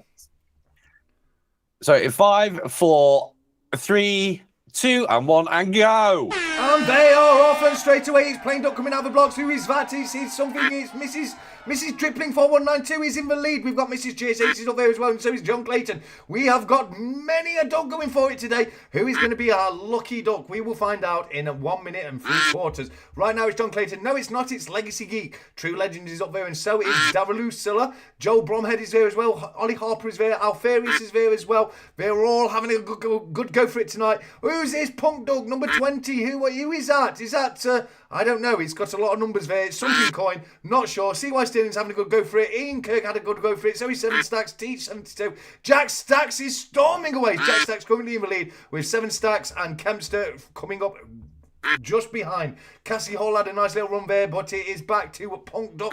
It's Israel Coins, guys. That's who it is. Israel Coins. 𝗀𝗺 there. Duck number 53, currently in the lead. 𝗀𝗺, we're coming into the second half of the race. We are hit the 1 minute timer. Here we go, guys. We've got Pure Metal Stackers up there. 𝗀𝗺's up there. Scottish Bullion's up there. Wool Bullion's up there. Where is this going to go? We do not know. We've got Granny Duck right there, number 17. She is wearing pink, and I've got her ass size. Is it going to be in the pink or in the stink for Granny Duck? I've got to do it every time size on, guys. It's not my fault. Right now, it's Scottish Bullion Collector with Coin Noob 71. Come on, Coin Noob. It's your time, mate. It's about time. You've not won a duck race with a prize yet. Get it done. Papa H is up there as well. So is 𝗬𝗺 Sterling. Baron Vamsky is there. So is Nerd UK. Nerd UK is having a good old go for it. They're all getting involved right now. Joker's Wild is T-Rex Duck tonight. Barry Wiggins is storming away. It's Teddy Duck. Stacks of Silver currently in the leaders. Duck number 761. Mags is up there. So is Ian Atterbury. We're into the final 20 seconds of the race. This is where all changes. But Stacks of Silver holding strong with Barry Wiggins just behind. We're coming into the final 10 seconds of the race, guys. This is the all-important part. Barry Wiggins currently in the lead, but neither of them had it. Who is it going to be? Is it going to be Electric Blow? Electric Blow for the second week in a row. Oh, it's not. It's going to be. It is. It's Shiny Silver. Shiny Silver. Well done to you, my friend. My voice. Fantastic member of the community as well. Well done. He really is. He really is a great member of the community. I've just been doing that as well. You know, like I say, I've been dying of a cold, and I have muted this mic, and I don't think anyone's noticed yet. I have had coughing fits. I've been snotting everywhere, sneezing. That got me. That commentary got me, guys. You've defeated me on that one, but speechless. The man's speechless. While I lose my voice, I've just got to say, do you know what time it is? Well, I think it's time. Well, I think it's time for you to get that, whatever it is, that's stuck in your throat gone. Is it time to shut the duck up, is it? It is time that we say, shut the duck up. There we go. Oh, that's giving me a tickle, that is, guys. That has given me a tickle. Unlucky Electric, you were very close there. Well done, Shiny Silver. Let me update that on my Champions of Champions list. You've just won yourself a ticket to the Champion of Champions race at the end of the year. Shiny Silver. And next up, Si, what we've got to do before we go on, because I'm really good at forgetting this, is we need to do the post for next week. So what do you think should be the phrase for next week's duck race, buddy? Oh, I don't know. You decide. You're much more. Well, in fact, you can't. Can you look at the state of you? We'll go with Taller. Look at you. We'll go with Taller. THLEALER. Yeah, all right. Yeah, Fala. we've talked about that a lot. It's one of Si's favourite coins. It's a beautiful coin. So for next week's duck race, I'm just putting the post up now, guys. Give me a second. But the phrase will be Fala. I've just absolutely, I've just destroyed my throat doing that. Ooh, why haven't you got a cigar tonight, by the way? I forgot. Yeah, Davinia asked earlier. I forgot. I meant to nip to the shop and get some, but I was so busy today with everything because there was a lot of setting up I have to do on Saturday. Then we had the Premier train, so it just left my mind, mate. To be honest with you, but the scar will be back next week. Don't you worry about that, guys. I was going to say it's not the same these days, is it? When you haven't got one of those in your mouth. No, definitely not. Definitely not. I'm missing it. I'm like, where is it? Where is it? But no, that one got my throat. That's yeah. Hey, TFC. Oh, Cy. Hey, Cy. Hey, have you got one as well? Look at that. Look at that. Why is yours? Fantastic. Why is yours in a nice flip? Have you put that in there? Yeah. I thought Dan had flipping favoritized you again, if that's a word. Look, everybody. This is called the _social minted 1 ounce silver bar. Yes, it is. Yes, it is. And Magic Yoda. You've got to really plug the out of this. Magic Yoda, should everybody out there go and buy the _social minted silver bra? I've never seen this answer before, but it says F yes. I am so. How do you feel about it? Honestly, I feel so proud. Unbelievably proud, mate. Unbelievably proud. I mean, let me get it out. Dan has always done us solids, hasn't he? At Cardiff Gold, they've always been supportive. But this was kind of a surprise for especially me and you, wasn't it? Because obviously it was something that. No, 365 was secretly working with Dan behind the scenes, and there we go, guys. Yeah. Thanks, Ian. Ian says he'd rather have the social stackers version. Yeah. But no, these are fantastic. They really are. Absolutely beautiful things. And like Si said, you literally can you know get the old razor out, get yourself a shave with it. Don't shave with the guys. Don't use a bar to shave with. Use it as a mirror with your razor. You're not going to get your hairs off. I tried it. It don't work. Right. No, they are conductive of heat, by the way. The most conductive substance for heat. It is, yes. Right then, guys. So now we've done the duck race. Is all yours, my friends. Get your questions in. Let us know if you've got any questions for Cyber Soundman that you would like to ask him and you'd like him to answer today.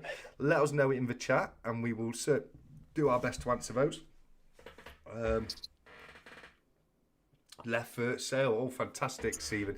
Yeah, if you haven't got the pit bullion stack of silver round, the one we gave away last week, Stephen with freeze freeze has still got some available. If you're in the UK, that's how to get them because the postage is somewhat a little heavy to get them shipped from the United States. But Stephen's got some in bulk, so he's split that cost and makes it a lot cheaper than getting direct from Pit Bullion. So if you haven't got one yet and you would like to get one, do hit up Stephen with the freeze for these, because likewise the Pit Bullion rounds, they were fantastic as well, weren't they? There's been some insanely good Stacker Social merch available now. There's the poker chips, the Crown Cast liquid metal paws. You know, we had some bars. A little not they weren't press bars, where they were poured bars before the Stacker Social bars, weren't they? These are the first press bars. But there's some gorgeous pieces out there. Si, what are your thoughts on English whiskey offerings? Yeah, there is a company called the Lake District Distillery, I think it is, and they make amazing English whiskies. Amazing. So go check them out. And there's one down near Thetford in Norfolk. Yeah. There is a distillery there as well. I can't remember the name of them. I know that they're good, but I've never tried their actual whiskies. So yeah. But I'm a Scotch man. Yeah, Say again? I'm all about my Japanese whiskey. It's good. 𝗵𝗵𝗁's good. Yes, very nice. That's what I sent to Yeah. 365. Suntory. 𝗵𝗵𝗁 by Suntory. Very, very nice. Very nice. Question. The nice bottles as well. Yeah, they are nice bottles, yeah. And boxes as well. The box that come in is very nice as well. But a question from Caravan. If the government made cheese illegal, I would start a revolt, and that would be the end of that, mate. Okay. But you know, say I wasn't around for a weekend, if you decided to make it illegal, which type of cheese would you hoard before the ban went live? Great question, Caravan. Yeah, so the bass guitarist from the rock group Blur, Alex James, has got his own cheese making company. That's what he's famous for now. He's a farmer and he makes his own cheese, and he's got a blue cheese called Blue Monday, which is the most colossal cheese I've ever had in my life. It's incredible. Yeah. So that one. Cy. Yes. What did the Cypriot cheese say to itself? Don't know. Hello, me. Oh. Hey, Cy. Did you hear about that explosion at that cheese factory in France?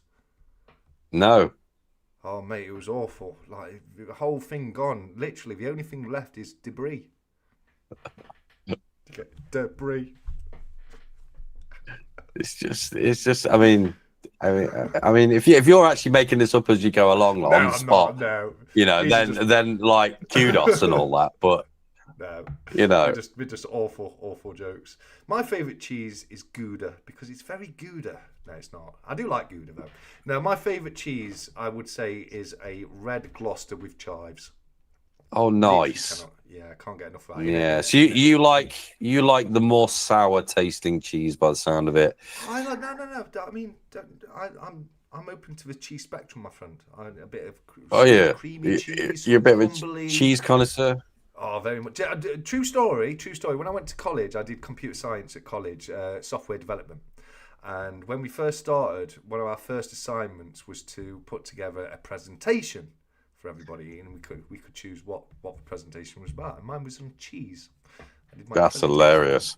And the best cheeses out there, and why cheese is so fantastic. And I know I have an issue. I go through like a pack of cheese every day. It's a genuine issue. It really is. And now, if you have a really good cheese board with crackers or cheese biscuits or whatever, is there anything else you have on the side? What's your side condiments for cheese or a cheese board? Olives, some pastrami, some salami, charcuterie board. No, I'm more of a smorgasbord kind of guy. Of course you are. So charcuterie is more meat, isn't it? A smorgasbord would have more like your cheeses and your crackers and everything on it as well. That's right. Yeah. See, we're more of a me and the missus are cheese fanatics.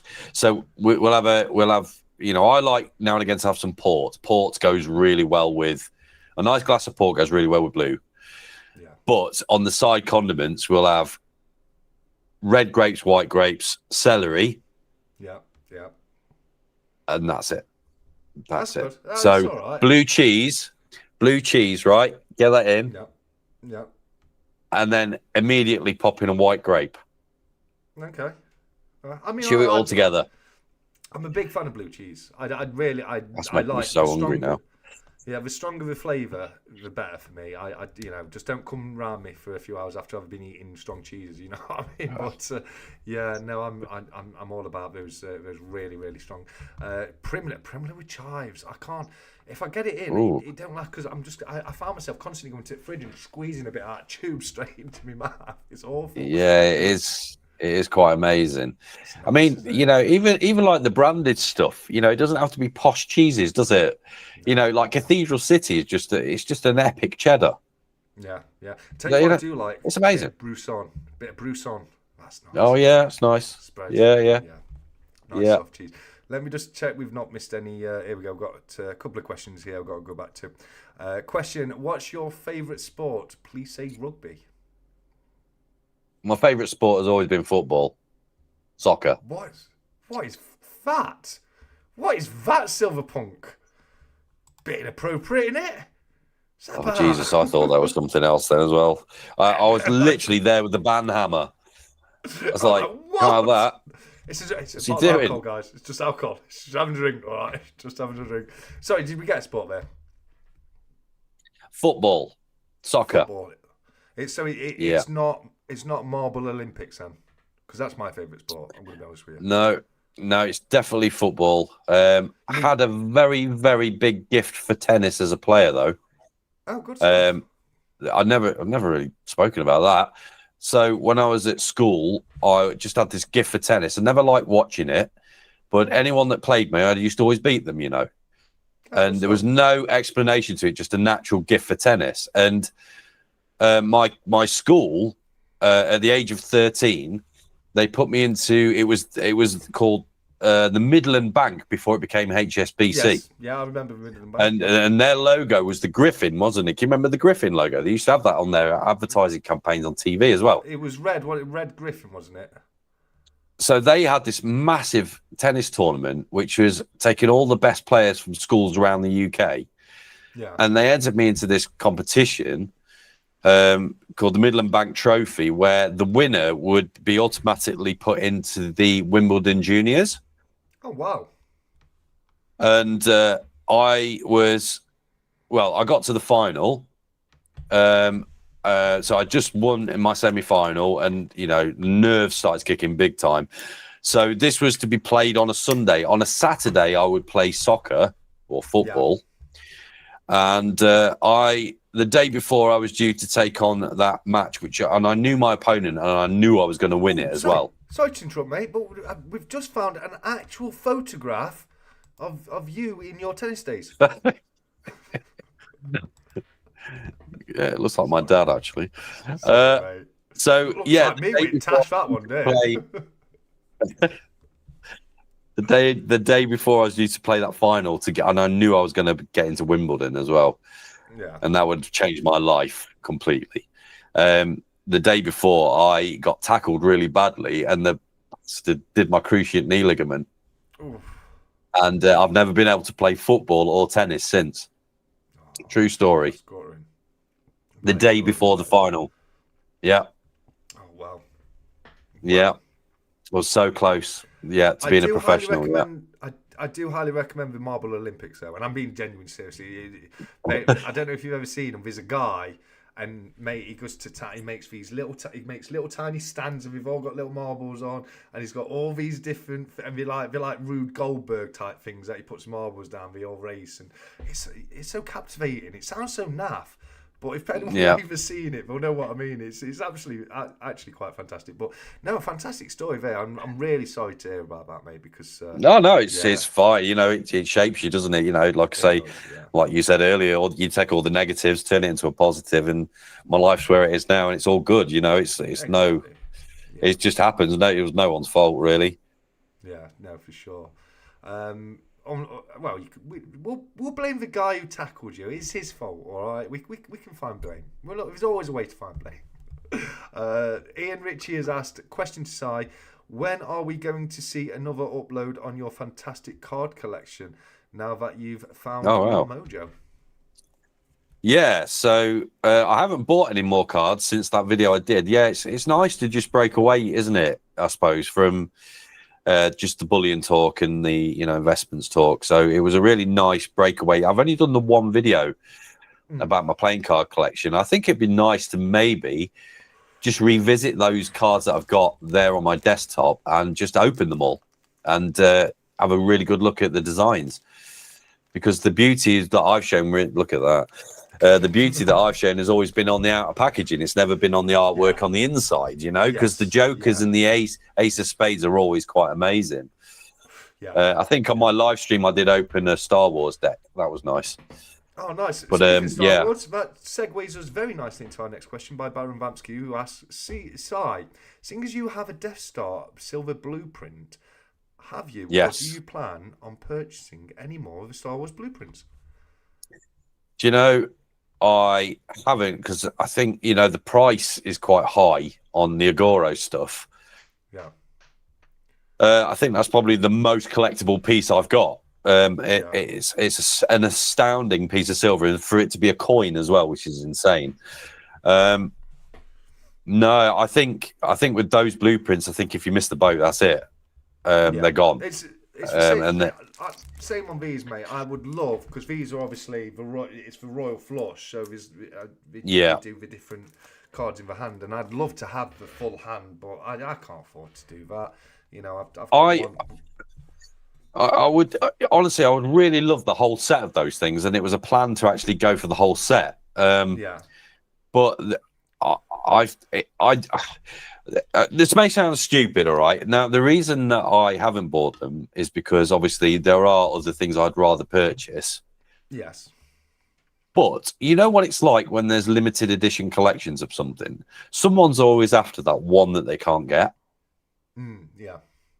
So that was my mindset with this, you know, weirdly. It was like, what if someone needs the Death Star and are willing to offer a really, really good price because that's the only one they need to complete their collection? I know it's a stupid way of looking at stuff, but like... But in that actual situation, you can name your price, can't you? You know what I mean? If someone's in that full collection and they've got all of them, and the only one they haven't got is the Death Star, and it's not available online, you can say, well, this is what I want. Yeah. You know what I mean? Buy this. Exactly right. You know, so that's the thing about collectibles. But you've got to find. It's all about getting the right buyer. You know, it's not everybody is going to pay that amount for it. But yeah, no. Has anyone else? I mean, have you got any like Agoro collections? I know you've got Agoro stuff though, haven't you? Sure you have. Have you? Oh, did you showcase? No, you showcased them, didn't you? I don't for Cardiff Gold. Yeah, I did. Yeah, I did a video for Cardiff Gold. I'm not going to say no, but I can't think of any actual Agoro pieces. But I won't say no because possibly. Oh, Batman logo. Oh, that's it. Yes. Batman Yeah. Yeah, I've definitely got that, and I don't think. Yeah, you were after that one for ages, weren't you? I was.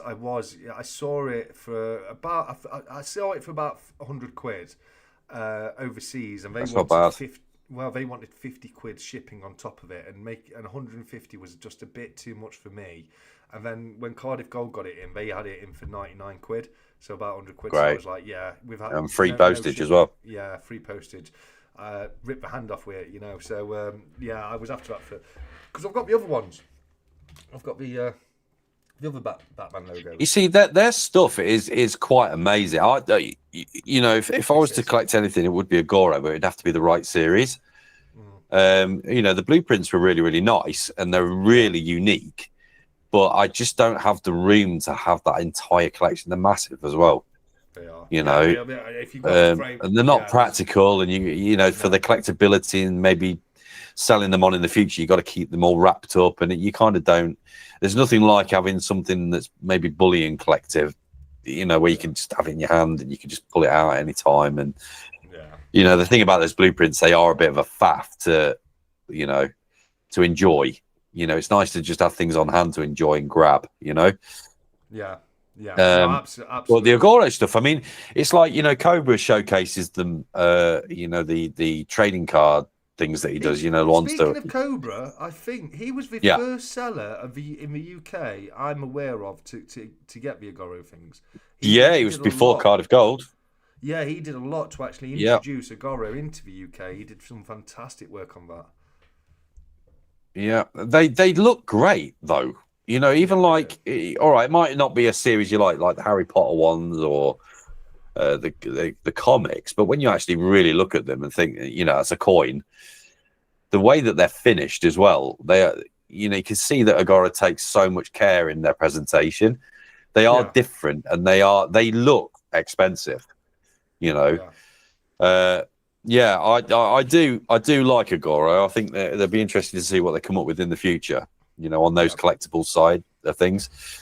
It's the but yeah, good question. That it's for New Zealand. It is, yeah. Yeah, they separated. They used to be just one company, the New Zealand Mint, and now they've broke off into a bit like what the Royal Mint have done, where we've got two separate sections where we do, you know, there's this premium and bullion, you know what I mean? Whereas Roman's commemorative and bullion. But 𝗵𝗵𝗶𝗃 stuff, they are knocking it out of the park right now. And again, like you mentioned, guys over at Cardiff Gold have got a fantastic collection of 𝗂𝗁 on the website. So don't forget to have a look at that whilst you're picking up your brand new stack of social minted bar, guys. You know, and they've got the Oklahoma gold backs in as well, which is great. I need to get some of those, I think. I've got the ones I've got the ones I want. I've got the 1 1/2, and I'm probably going to stop my gold back date run, if I'm honest with you. They're just going to be doing until you go to Berlin, and then they'll showcase a brand new lovely one that looks amazing, and then you'll be buying it all up. Yeah, I'm not saying I won't buy anymore, but at the moment I do a date run of the ones. So I get every single one gold back, because we've all got different dates. We look the same, but we've got different dates. It's just a date run, you know what I mean? So at the moment it's not too bad. But there's a lot of other states that are looking to sign into the gold back scheme as well. So I think it's probably going to get to a stage where getting one of each one every single year for every state is probably going to be a bit too much, and I'll just make sure I've got one of each states. You know what I mean? So you know, if you do bring out some fantastic designs, I'll get it. I'll make sure I at least got one for my collection. But when it was the 5 states, I was happy to get all 5 every single year. You know what I mean? 𝗬𝗂𝗺𝗐. Speaking of 𝗬𝗂𝗺𝗐, Self is going to be my guest next week, everybody. I'm looking forward to having Self back on for a chat. He's a fantastic guy. He came on really early on in his YouTube career, and he's a bit more experienced now, and he's going to come back on for another chat. So that's next week. He said a date run on goldbacks would be amazing, 𝗕𝘂. I think you should do that. Well, I have been doing it. But it worries me the number of states that are going to do them going forwards, because if there's too many states doing them, I just won't be able to afford one of each state every single year. It's like you said earlier, so you've got to prioritise what you're buying, haven't you? Yeah, it's the bane of being a collector of bullion, I suppose, isn't it, or anything similar? It's you know, I mean, that's why I didn't get the rest of my blueprints. You know, £135. It's sort of the coin noob attitude, isn't it? You know, he speaks about it quite a lot, where you sort of, I'm not going to buy that because that could be 2 ounces of silver, or, you know, it does get to me like that, like it does him, you know. So yeah, I'm really funny with the collectible stuff anyway, as we've mentioned. But you know, I tell you what I am on the lookout for though, and I've not really made this public, but I actually do not own a single graded coin. I've only got a couple, and they're only MS. They're not PF, but they're both 70s. Yeah, it would have to be a PF. Eagles. Yeah. Well, what's wrong with an MS? You know, people knock on MS stuff, but it's still it depends. You know, top grade, isn't it? It You depends. know, MS 70. Yeah, I wouldn't want I mean, that'd just be dull for me to have like an MS 70 maple or something. I wouldn't go, if it's MS, I wouldn't go any lower than 70. I just won't buy an MS 69 coin. Same. It would have an MS 70. I would pay a little bit more of a premium for an MS 70 bullion coin. It's a pristine coin. It's in completely immaculate condition with the best grade it can get. So, you know, the way I see it, it does have a bit more of a premium. But I would like to get a PF coin as well at some point. But I've got 2 MS 70 Eagles at the moment in the stack. I was going to say, I had a load of proofs that I had spares of, and I was going to send them off to the Royal Mint because I bought them directly from the Royal Mint, but never been opened out of the box because they were duplicates. I'd never even opened the box, so I had a really good chance of getting a PF on them, but I ended up, because they were spares, I sold them through whatnot. 𝗬𝗺 Sterling, he got the silver proof of the R2D2 and C3PO 50p, and he picked that up off me for 11 quid. 11 quid. I know. What on earth are you doing selling it that for? £1 start. It was a £1 start at one of the events, and I started the auction with it, and there wasn't many people in the auction, so he just I ended up getting an absolute ridiculous steal. You know, it is what it is, mate. You know what I mean? But yeah, Yeah, I couldn't believe it. You know, it's. I don't see why, but Jesus. No, yeah. Oh, honestly, mate, I've seen some stuff go at silly prices on the auctions over on a Monday. You know, sometimes it's like, wow, are you guys really going to let somebody pick this up for that much money? But yeah, we have a lot of fun, and that's the main thing. You know, that's the main thing. I'll tell you one thing though, just before you carry on. I've got a video coming out next week. I've already filmed it, and it's a piece that I've collected from the Scottsdale Mint, and it is the most incredible piece of silver that I've got, I think, from Scottsdale. And I'm adamant that the Peacock bar, the Marquis Peacock, I'm adamant that that's one of their best silver bars. You know, even better than the Vortex. And it's beautiful bar.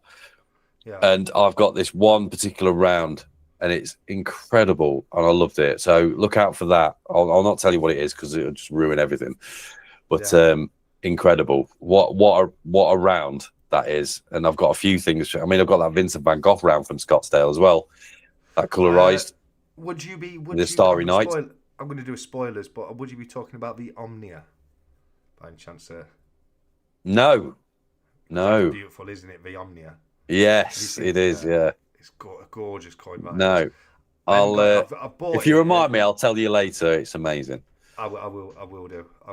I'll tell you what else Scottsdale did recently, and I had to go and get the coloured dragons. I saw Cobras at the bars. Yeah, I've got the full set. They're in my massive pile of stuff that I've got to do. I saw Cobras selling them. They're mintage on them ain't very much either, is it? I don't think. Not a big mintage on them, mate. Yeah, they've got quite a bit of a premium to them. Yeah, they're nice bars. I really like them, mate. I wasn't too sure about them when they arrived. I actually you need to have them in your hand. Yeah, you do. Yeah, it's just let me go and grab one. I'll show you what I mean. Yeah. Right, while he's gone, then, guys, I'm going to sing you a song now. This is called "My Heart Will." Hello. Right. No. Oh, I'm gone. Right, so these are your 1 second. These are your Scottsdale coloured dragon bars. So what I would have loved is if the dragon was coloured, but the background, if it had kept that to like a silver, maybe mirrored or frosted or whatever. If it had done that, I'd have liked them a lot more than just the straight up coloured. What do you? So a natural background with just the colour showing through, a bit like what they did with the Lunar Dragons. Yes. Yeah. Rather than having the whole thing background and everything. A frosted bar would be amazing. It looks a little bit like they've stuck a sticker on the bar. You know what I mean? And that does put me off a little bit. Craven, I ignored it last time. Go on, then. Go on. Seems it's you. Stacking with Craven wants to know, if you were making a video where you cooked your best meal, what would the starter, main and dessert be, and what music would you play for the saucy cooking montage? That's a lot to answer, isn't it? Welcome to the Stack Chat, everybody, where we talk about coins, bullying, and stacking on a weekly basis. Starter would have to be a giant garlic and breadcrumb filled mushroom. Yeah. Because it's nice and light, and it really sets the taste buds off. The main would be a salmon-based meal with some green veg and a nice sauce. Yeah. And the dessert would have to be... Oh, this one's easy. The dessert would have to be a butterscotch Angel Delight. Robot Toaster's put, I thought it was a snack chat. It's more like the snack chat tonight. Angel Delight. A few years ago, I got so into Angel Delight, and it wasn't Angel Delight. It was the, because that was like £1, £2 a packet or whatever. But the Morrison's did basically the exact same thing for like 20p a pack. And I just stocked up so many of them, and I used to get me a little blender out and just make myself a little bit of Angel Delight. Don't fault you there. For me, my favourite dessert would probably have to be... Oh, he's still there? Yeah, I'm here. You should be all right. Okay. Yeah. My favourite dessert would probably have to be red velvet cake. I'm going to be honest with you. I'm not partial to that. No, like red velvet cake. What is wrong? I don't know. I think it's the psychology of it being it's that red colour because of the beetroot they use. So I'm thinking I'm eating a beetroot cake. That's what it's my brain. It doesn't accept. It could be that It could be that colour because we use goat's blood in it, mate. I wouldn't care. Still. Goat's blood. My connection's just gone really bad there. Let me wait for it to come back. Hopefully it'll come back. Yeah, I see. Red. Yeah. I'm in the amber. Come on, keep coming. Come on. Yeah, green. There we go. We're back. What happened there? That's called a issue with the internet connection. That is, it can happen on live streams, unfortunately. Treacle, sponge, and custard. Not a bad call on that one. Guys, we are not. Stop it. It's not the snack chat. It's the stack chat with a T. Stack chat. Oh, look at that. Here we go. Absolutely gorgeous, isn't it? If anyone wasn't sure, that's the new Scottsdale Omnia coin right there. It's absolutely stunning. It really is. Look at that Scottsdale line right there. Gorgeous. And then Nerd is winding me up here, Si. Nerd's winding me up here because I sold Nerd this coin and it's the biggest regret I've ever made. I love that Chuck coin with a little vulture there. I've seen that coin before. Yeah, I sold this to Nerd in my Whatnot auction. And regretted it ever since. That's for what it's right. That coin is my biggest regret when it comes to selling coins. It really is. Tiramisu nice. Not bad. Stop it, guys! Stop it! It's for stack chat. Tell me about your favourite coin, not your favourite custard. No, we don't want to know about. I'm hungry. I've not eaten yet today. I need to get some grub down me. Well, we'll probably not be going much longer. Si, what if you're all right with that, mate? Yeah, I'll follow your lead, sir. Everyone, you've all made me too hungry now. You've made me far too hungry. I'm gonna have to go and get something to eat. But same. It's been a great chat, mate. Thank you for coming on as a guest. Yeah, I've enjoyed it too. Yeah, it's I just want to just say, because you don't get enough credit for what you do for everyone on a Saturday night, mate. We really appreciate, obviously, Stacker Social being a huge part of it as well, and it's always lovely to have this in the community. There are a lot of others that want to be you as well and get Don't know about that. They do, and I get it. It's they're very influenced by you. You're very influential. So thank you for everybody for what you do for everybody. Sorry. Really appreciate it. Every time you come on, you have to try and make we me love cry, you. don't you, Si? You'd have to try and make me cry. Come on, get out of here. Thank you. I've just never been the same man since I met you. Well, I've been told that many a time. No, so that was genuinely touching. I get off. Genuinely mean it.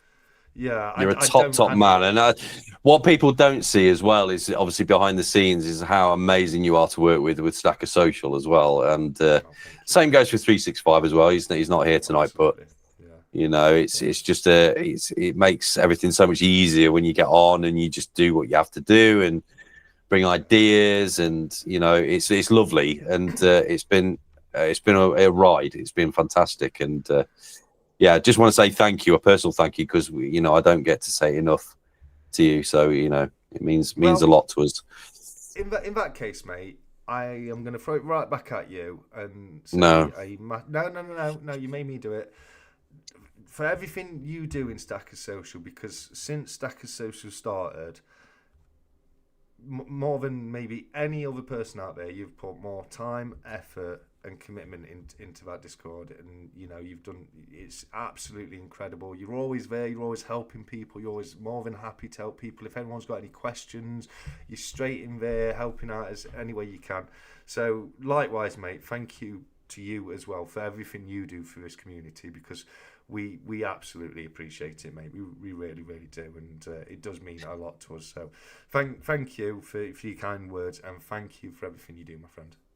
Absolutely, my pleasure. But it all comes down to the people that were here watching this tonight. That it's them that gives us the motivation to do it at the end of the day. And I know it's a bit of a love-in now, but it's serious. If it weren't for you guys just entertaining us, then because we have got to be entertained to do what we do as well. Otherwise it'll be a long, hard slog, wouldn't it? I think. But it's just amazing, and obviously, don't forget, guys, that some of the best bits of Stacker Social can be found in the form of silver. So please check out Cardiff Gold, where you can get your brand new. That's funny. You can get your brand new Stacker Social bar, minted 1 ounce silver bar.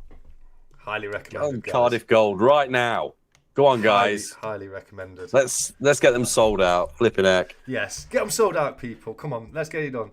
Thank you, guys. Says 𝗵𝗶𝗶𝗀𝗀. Yeah, no, thank, and everyone as well. Every member of this community is fantastic. You know, he said it earlier. Yeah. Guys, I've done a lot of things. I've been a lot of places, done a lot of hobbies. You know, I've done scuba diving, rock climbing, golf. You know, all sorts of archery, all sorts of different stuff. And I've never in my life seen a community as good as the stacking community. It's, you know, you get so much toxicity in other communities, and in the stacking one, you've got so much less of that. You know, everyone's out to help each other and try and do something, and you know, do a favour for each other. And you don't see it. Look at this. Look at the bundle tonight. You know, it's amazing. Donate. You know, 𝗖𝗺 won that. He didn't have to donate it. You know, Stag won that. He didn't have to. You know, generally had no obligation to donate them whatsoever. Out of the kindness of their own heart. And then 𝗂𝗶𝗃, again, you know, he had no reason. Absolutely no reason to say it. I was just talking to him earlier, and he said, "Oh, you know what? Just chuck an Oz in for me." Oh, true legend. Oh, look at that.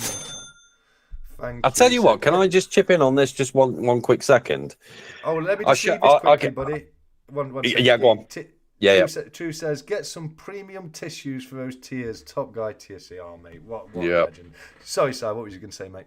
No, there's a lot of love in the community all the time. It's around us all the time. And I tell you what, I saw an amazing statistic. I can't even speak.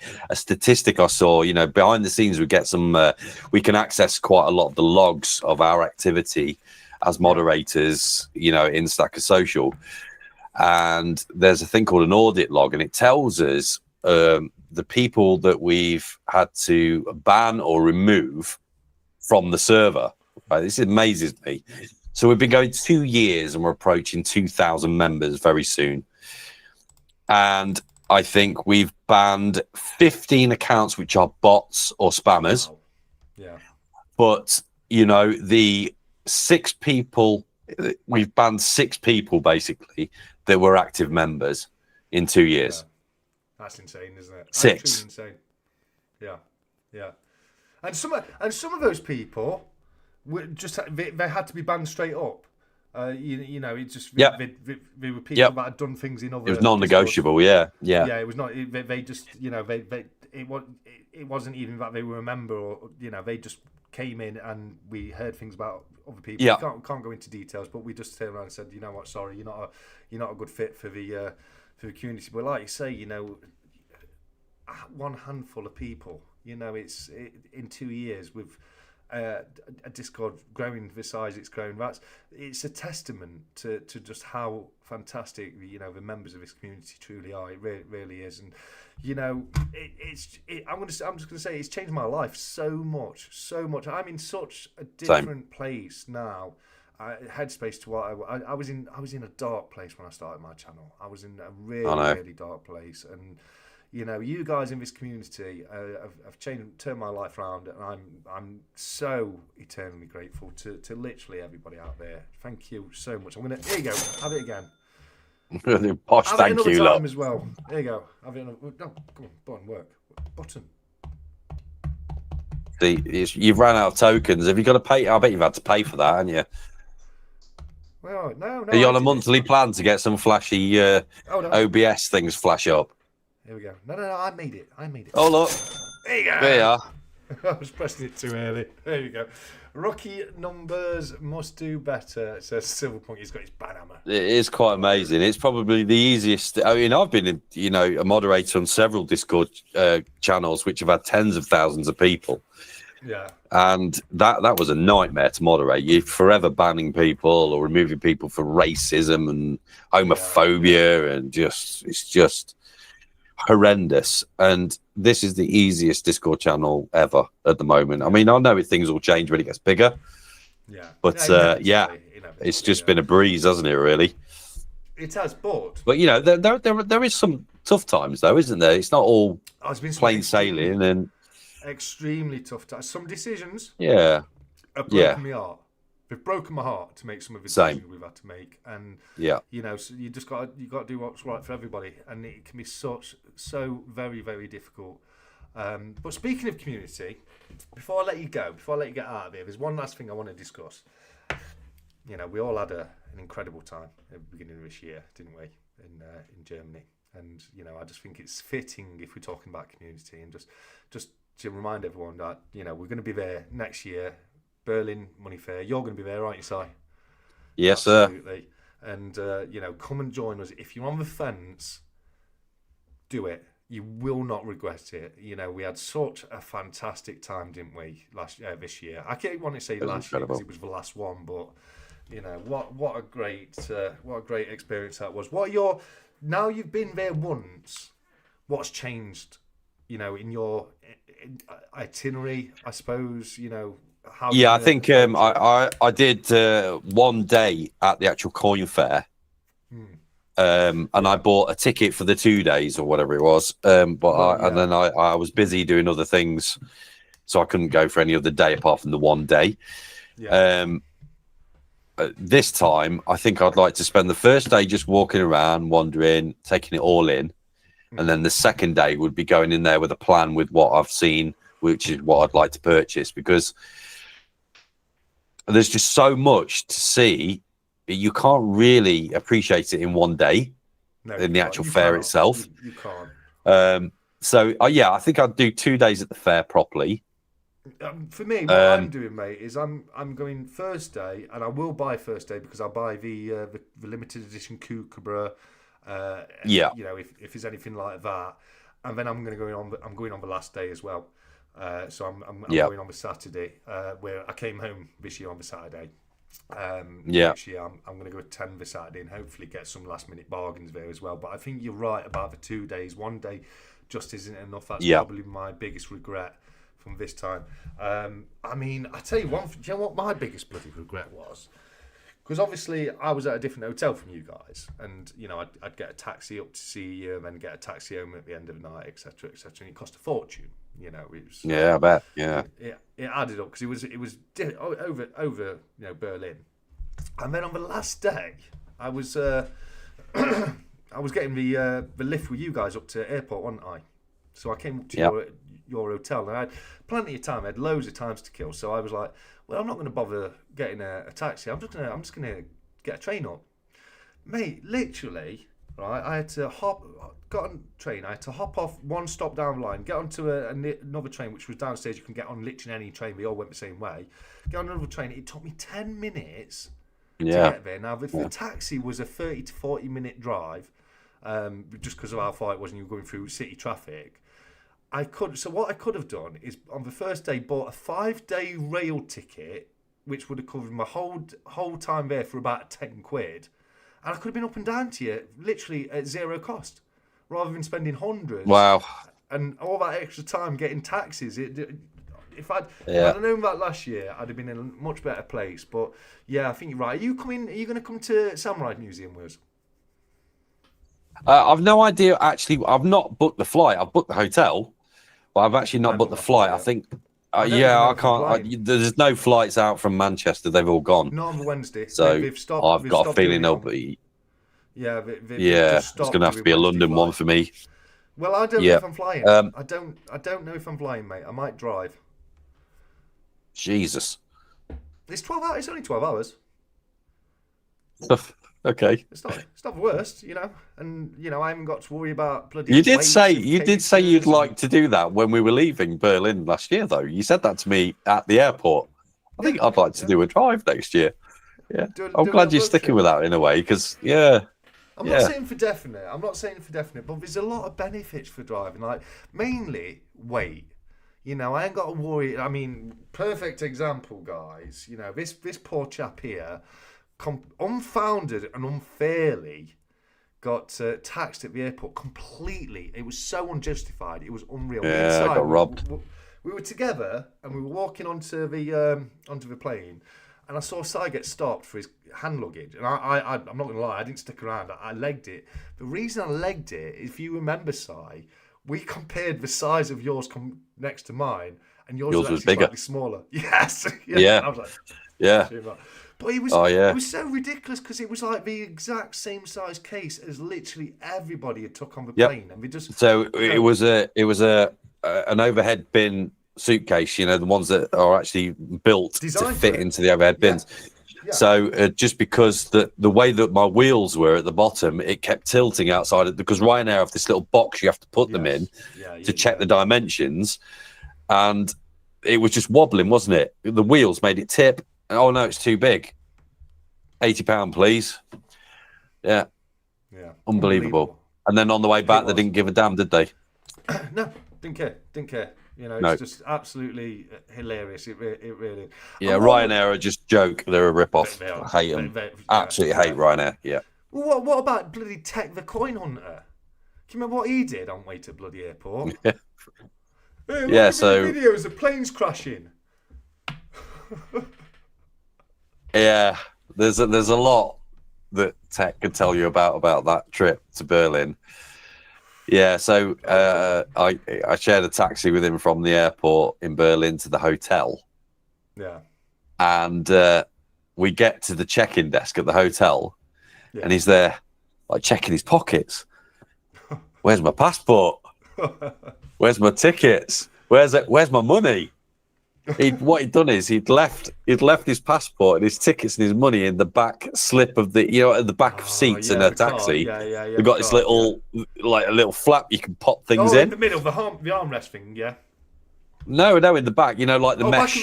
Back of a seat. The netting that you put in the back of a seat. Back of the seat. I've never seen anyone turn so white. And I was like, dude, just chill out. Uncle Si's here. Yeah, well, if you remember a couple of days later, you did see someone turn as white because a certain somebody was out having a cigarette with Cobra and everyone, and I had all of their money in their wallet. Where's my wallet? Where's my wallet? Luckily, it fell out of my pocket. It was under the table where we were all being sat. But I tell you now, mate. Oh, Jesus. For that short period of time, my heart was bad. Yeah, it's bad. It's bad. No, but the thing is, I'd booked the taxi, so I had their number, so I just rang them, and, you know, within minutes they'd turn around, come back, and they were like, "I've checked the taxi. There's nothing in the back." I said, "No, it's in the you know, the mesh pocket at the back of the seat." And they found it, But he was lucky there. God. Very lucky. God. I mean, loved meeting Tech and his missus. It's such a shame they're not going to be there next year. I wish. Yeah, that's right. Yeah. But it's going to be such an awesome time. You know, we'll have loads of laughs. Well, I tell you what I'd like to do though, and I don't know whether you'd be up for this. I think it'd be nice for us as Stacker Social founders as well as YouTubers. I say that lightly on my end of things. I think we've got these posh new cameras now. We've got good microphones. I think we should interview people. Well, you know, the members of our community. We could do face down. The faces don't have to be in shot. No, yeah, it'd just be nice to chat. And I was going to speak to you about this side because that week I won't be doing a stat chat that week because I'll still be in Berlin. So what I was hoping to do instead is that me and you could sit down and we'd co-host a live stream whilst we're in Germany, and like you say, get people to come in and chat with us and like get a table and invite people in. So I was have a few drinks to you about that. So we'll definitely put something like that together and do take advantage of us all being there together and having a lot of fun. But mate, I think we're gonna, if it's all right with you, Si, we're gonna call it there because I'm tired, I'm hungry. I've had a fantastic chat. Thank you so much for coming on. Yeah, it's been great. Thank you. Yeah. And we'll have to get you back on at some point and have a delve a little. I'm always here, mate. Anytime for you. Yeah, we haven't even spoke about the fact that you used to be a superstar DJ. A radio DJ. Oh, yeah, just briefly. I was online radio. That's it, guys. It's famous. We're talking about famous people. We're all in. Oh no, superstar DJ. Yeah. No, I'll have to show you all at some point in the future why I got sacked. I know. Didn't you? We did it on one of the big party streams, didn't we? I can't remember, but I was just always pushing the limits of what was acceptable on radio. Because you did that. I'll tell you what we did play. You did like a parody song where you changed some of the name. I used to do a feature where this is completely made up. I did a feature where I bought a broken record player second-hand off eBay. Yes. And it had a faulty needle on it. But I used to, what I used to do with that was I used to play records, but I used to edit them. Like the needle was scratching and skipping on the record, but the skipping sounds and the noises on the songs would make it sound like swear words. Yeah, no, absolutely. It was a lot of fun when we had it, Joe. Because we're going to be doing the ghost hunt on Halloween. Yes. As soon as I can, I am going to be doing the 24-hour live, but it's a big endeavour, guys, and it's not something I can just put together like that. So it's a case of I'll get it done as soon as possible. It's more likely to be the beginning of next year rather than the end of this year with the 24-hour live. Unfortunately, it's just such a big task, and I've had so much on in my personal life this year. I just haven't had the time to look into it. But yeah, I was literally talking to 𝗀𝗶𝗃𝗀𝗃 about that earlier today when we were on the phone, and I was saying to him like I can't definitely do it this year, so I can't commit to a date and then let everyone down. When I give you the day, that will be sealed in stone, and it will definitely happen. But do bear with us, guys. It will come back. But yeah, just not just yet. But as I say, Halloween. I'm not saying it will definitely be a live stream, but we will definitely be recording some content. Me, Nemo, and Stacking with Caravan down at the old. Where's my thing? Here we go. Hold on. Not that one. Oh dear. Hold on. Why is that not working? Oh, it's because you're on, isn't it? There we go. Yeah, so don't forget, guys. Stackers Social Spooktacular Ghost Hunt, Cannock Chase, Friday the 31st of October, 7 p.m. till late. Get yourself down there, guys. It's going to be a lot of fun. It really is. Is the whole event going to be live streamed then? Is it? No, probably not. And the main reason for that is it's a Friday night, and obviously 𝗀𝗶𝗃 Stacker does his auctions on a Friday. So okay. we'll probably do a little bit of a live stream at some point during the night, like a half an hour kind of thing. But most of it will be like we'll be going around with cameras, recording ourselves, and just basically it's going to be 3 grown blokes crying. Yeah, you definitely need to make content out of that because that's 3 big personalities wasted if you don't. In our community. For sure. You've got to film. Yeah, I bet it's hilarious. Imagine, think of it like what the content is going to be. Imagine the 3 Stooges do Blair Witch Project.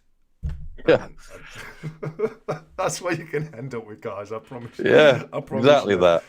Yeah, 100%. No bones about it. 3 grown blokes screaming in the woods. Yeah, absolutely. It's going to be like that scene out of Blair Witch. I'm so scared right now. Well, that's going to be me. Hey, TSC, you've just reminded me of something. Go on. Yep. God, I almost forgot. Have you got one of these new silver bars from Cardiff Gold? The Stacker Social 1 ounce minted silver bars. Have you got one? No, have you? Got one. Look at that. I've got one too. Before we go, guys, I can't let you all go yet because I've still got some groin coin questions. So let's have a speed fire run at groin coin questions. Get some points out before the end of the night. Here we go. Right. So your next question is. This is literally. I'm not joking. This is literally the next question. Where can you pick up your very own brand new Stacker Social bar? What, like this one? Just like that one right there, everybody. Where is it that you can pick up the brand new 2025 Stacker Social bar? Go on, guys. Go on. Meh, I don't. Cardiff Gold. Well done, Shiny. Well done. Is that Shiny? Shiny's having a right night tonight, isn't he? He's having a great night, isn't he? Next. He's the man of the stack, chat. What have we got? I've got 3 more questions, guys. 30 more points up for grabs. Next question is, whose video came first in today's premiere train showcasing the brand new Stacker Social bar from Cardiff Gold? Unlucky to the late entries here. Who was first on the premiere train tonight? It's Shiny again. Shiny's going to be winning. Is anyone else in, or is it just Shiny that's left? No. We're getting loads of correct answers coming through, but Shiny was just first on both of those. So well done to you there, mate. Right, second to last question.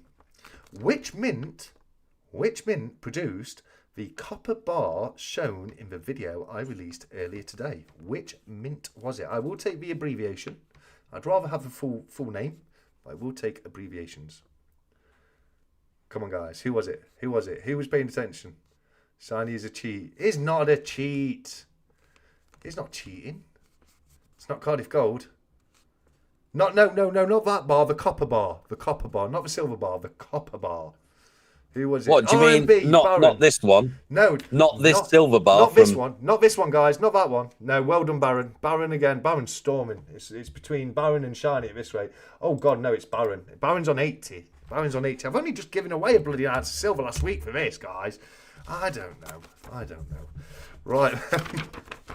Last question, guys. Here's the last question. It wasn't in the video, but who designed the Australian effigy of King Charles III? Who designed the effigy that is used on Australian coins for King Charles III? I know you are, Divinia. It's all good. It's all good. Was it Paul Hogan? It wasn't Paul Hogan, but it should have been. It should have been. Rocking a horse, true legend. Fair play, fair play. It's an answer more times than it's not, to be fair. Not Paul Rock. It's not even Paul Robson, and it's not Jared Toadfish either. Was it Mrs. Mangle? No. Ah, well done, Toaster. Robot Toaster's come in. It wasn't. Martin Jennings is the UK version of Divinia, but Robot Toaster was right there. It's Dan Thorne. Dan from Whatnot, says Baron. I love it. I love it. Toadfish, we're all coming through now. Robot, where are you? Robot's on 30. Robot smashed it last round, though. It's all about Baron this time. Baron's going to be getting an ounce of silver out of me soon. I'm a skin, I'm a miser, guys. I'm a miser. I don't like giving out silver. Bloody hell. I don't know. You're too good for me all. You're all too good for me. Something like that. Jumble up the words, they make a sentence. So, mate, thank you so much. How are you getting on with your good old Osmo? How am I getting on with what? Sorry, say again. With the Osmo, how are you getting on with it? What, this new camera? Yeah. Really, really good, actually. I think, the last 2 or 3 videos I've used it. The mic's really good. I like this microphone. This is really, really cool. This thing here. Hello, testing 1 2. I've stopped using mine for the live streams. I use the studio cam for live streams, but I still use mine on the channel videos. Yes, I'm using it now. And I've got a couple of lights here. It's a nice little setup, actually. It's not an expensive setup regarding lights and mic and everything. Not an expensive setup. The camera's worth every penny. I think it's amazing. Camera. No, they are worth it. We're not cheap. But to be honest with you, mate, it's a lot worse for me. I haven't even used mine to film a video with. Mine is just an expensive webcam. That's all mine is. It's just an expensive one. I'm still using my phone. Well, you can only do 1080 on these as webcams, which is not great. So, well, to be honest with you, I mean, YouTube, like for live streams, you can't really do much more than 1080 30 frames per second. I think it's limited at that on YouTube anyway, so that's not an issue. At least it's a good quality picture for the webcam. But I will use it at some point, of course. I just haven't had a chance yet. Yeah, they're great, and obviously I'll get some macro lenses for it, so you can get proper close-up shots of stuff. You know, I think that's a vital thing, especially what we do. I think it's be nice to get some better close-ups. But I like that it's small. I like it's non-intrusive. I like all that. I think because everything about me is usually minimal. I know my desk in my YouTube videos are a bit full of stuff, but that's not me. That is not me. I am so minimal. Usually. I'm getting back to that. I've been living in clutter for 2 years. It genuinely got me down at one point. I just got so, and that's why I pulled back on the videos. It was actually affecting my mental health. I had to. That's not good.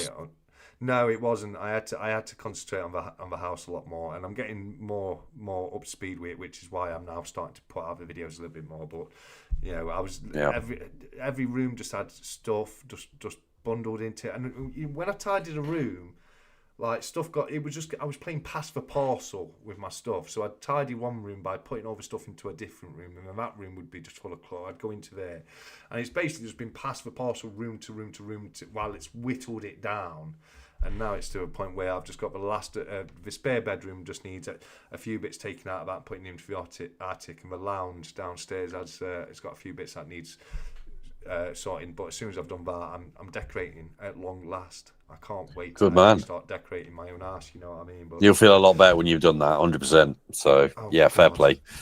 Yeah, no, for sure. Yeah. Right then, guys, I have a feeling that these two old chaps have probably rabbled on for long enough now. So, I'm going to leave you all in the usual fashion by saying, until next time, as usual, look after each other, keep stacking, take care, and goodbye. Have a good one, everyone. Thank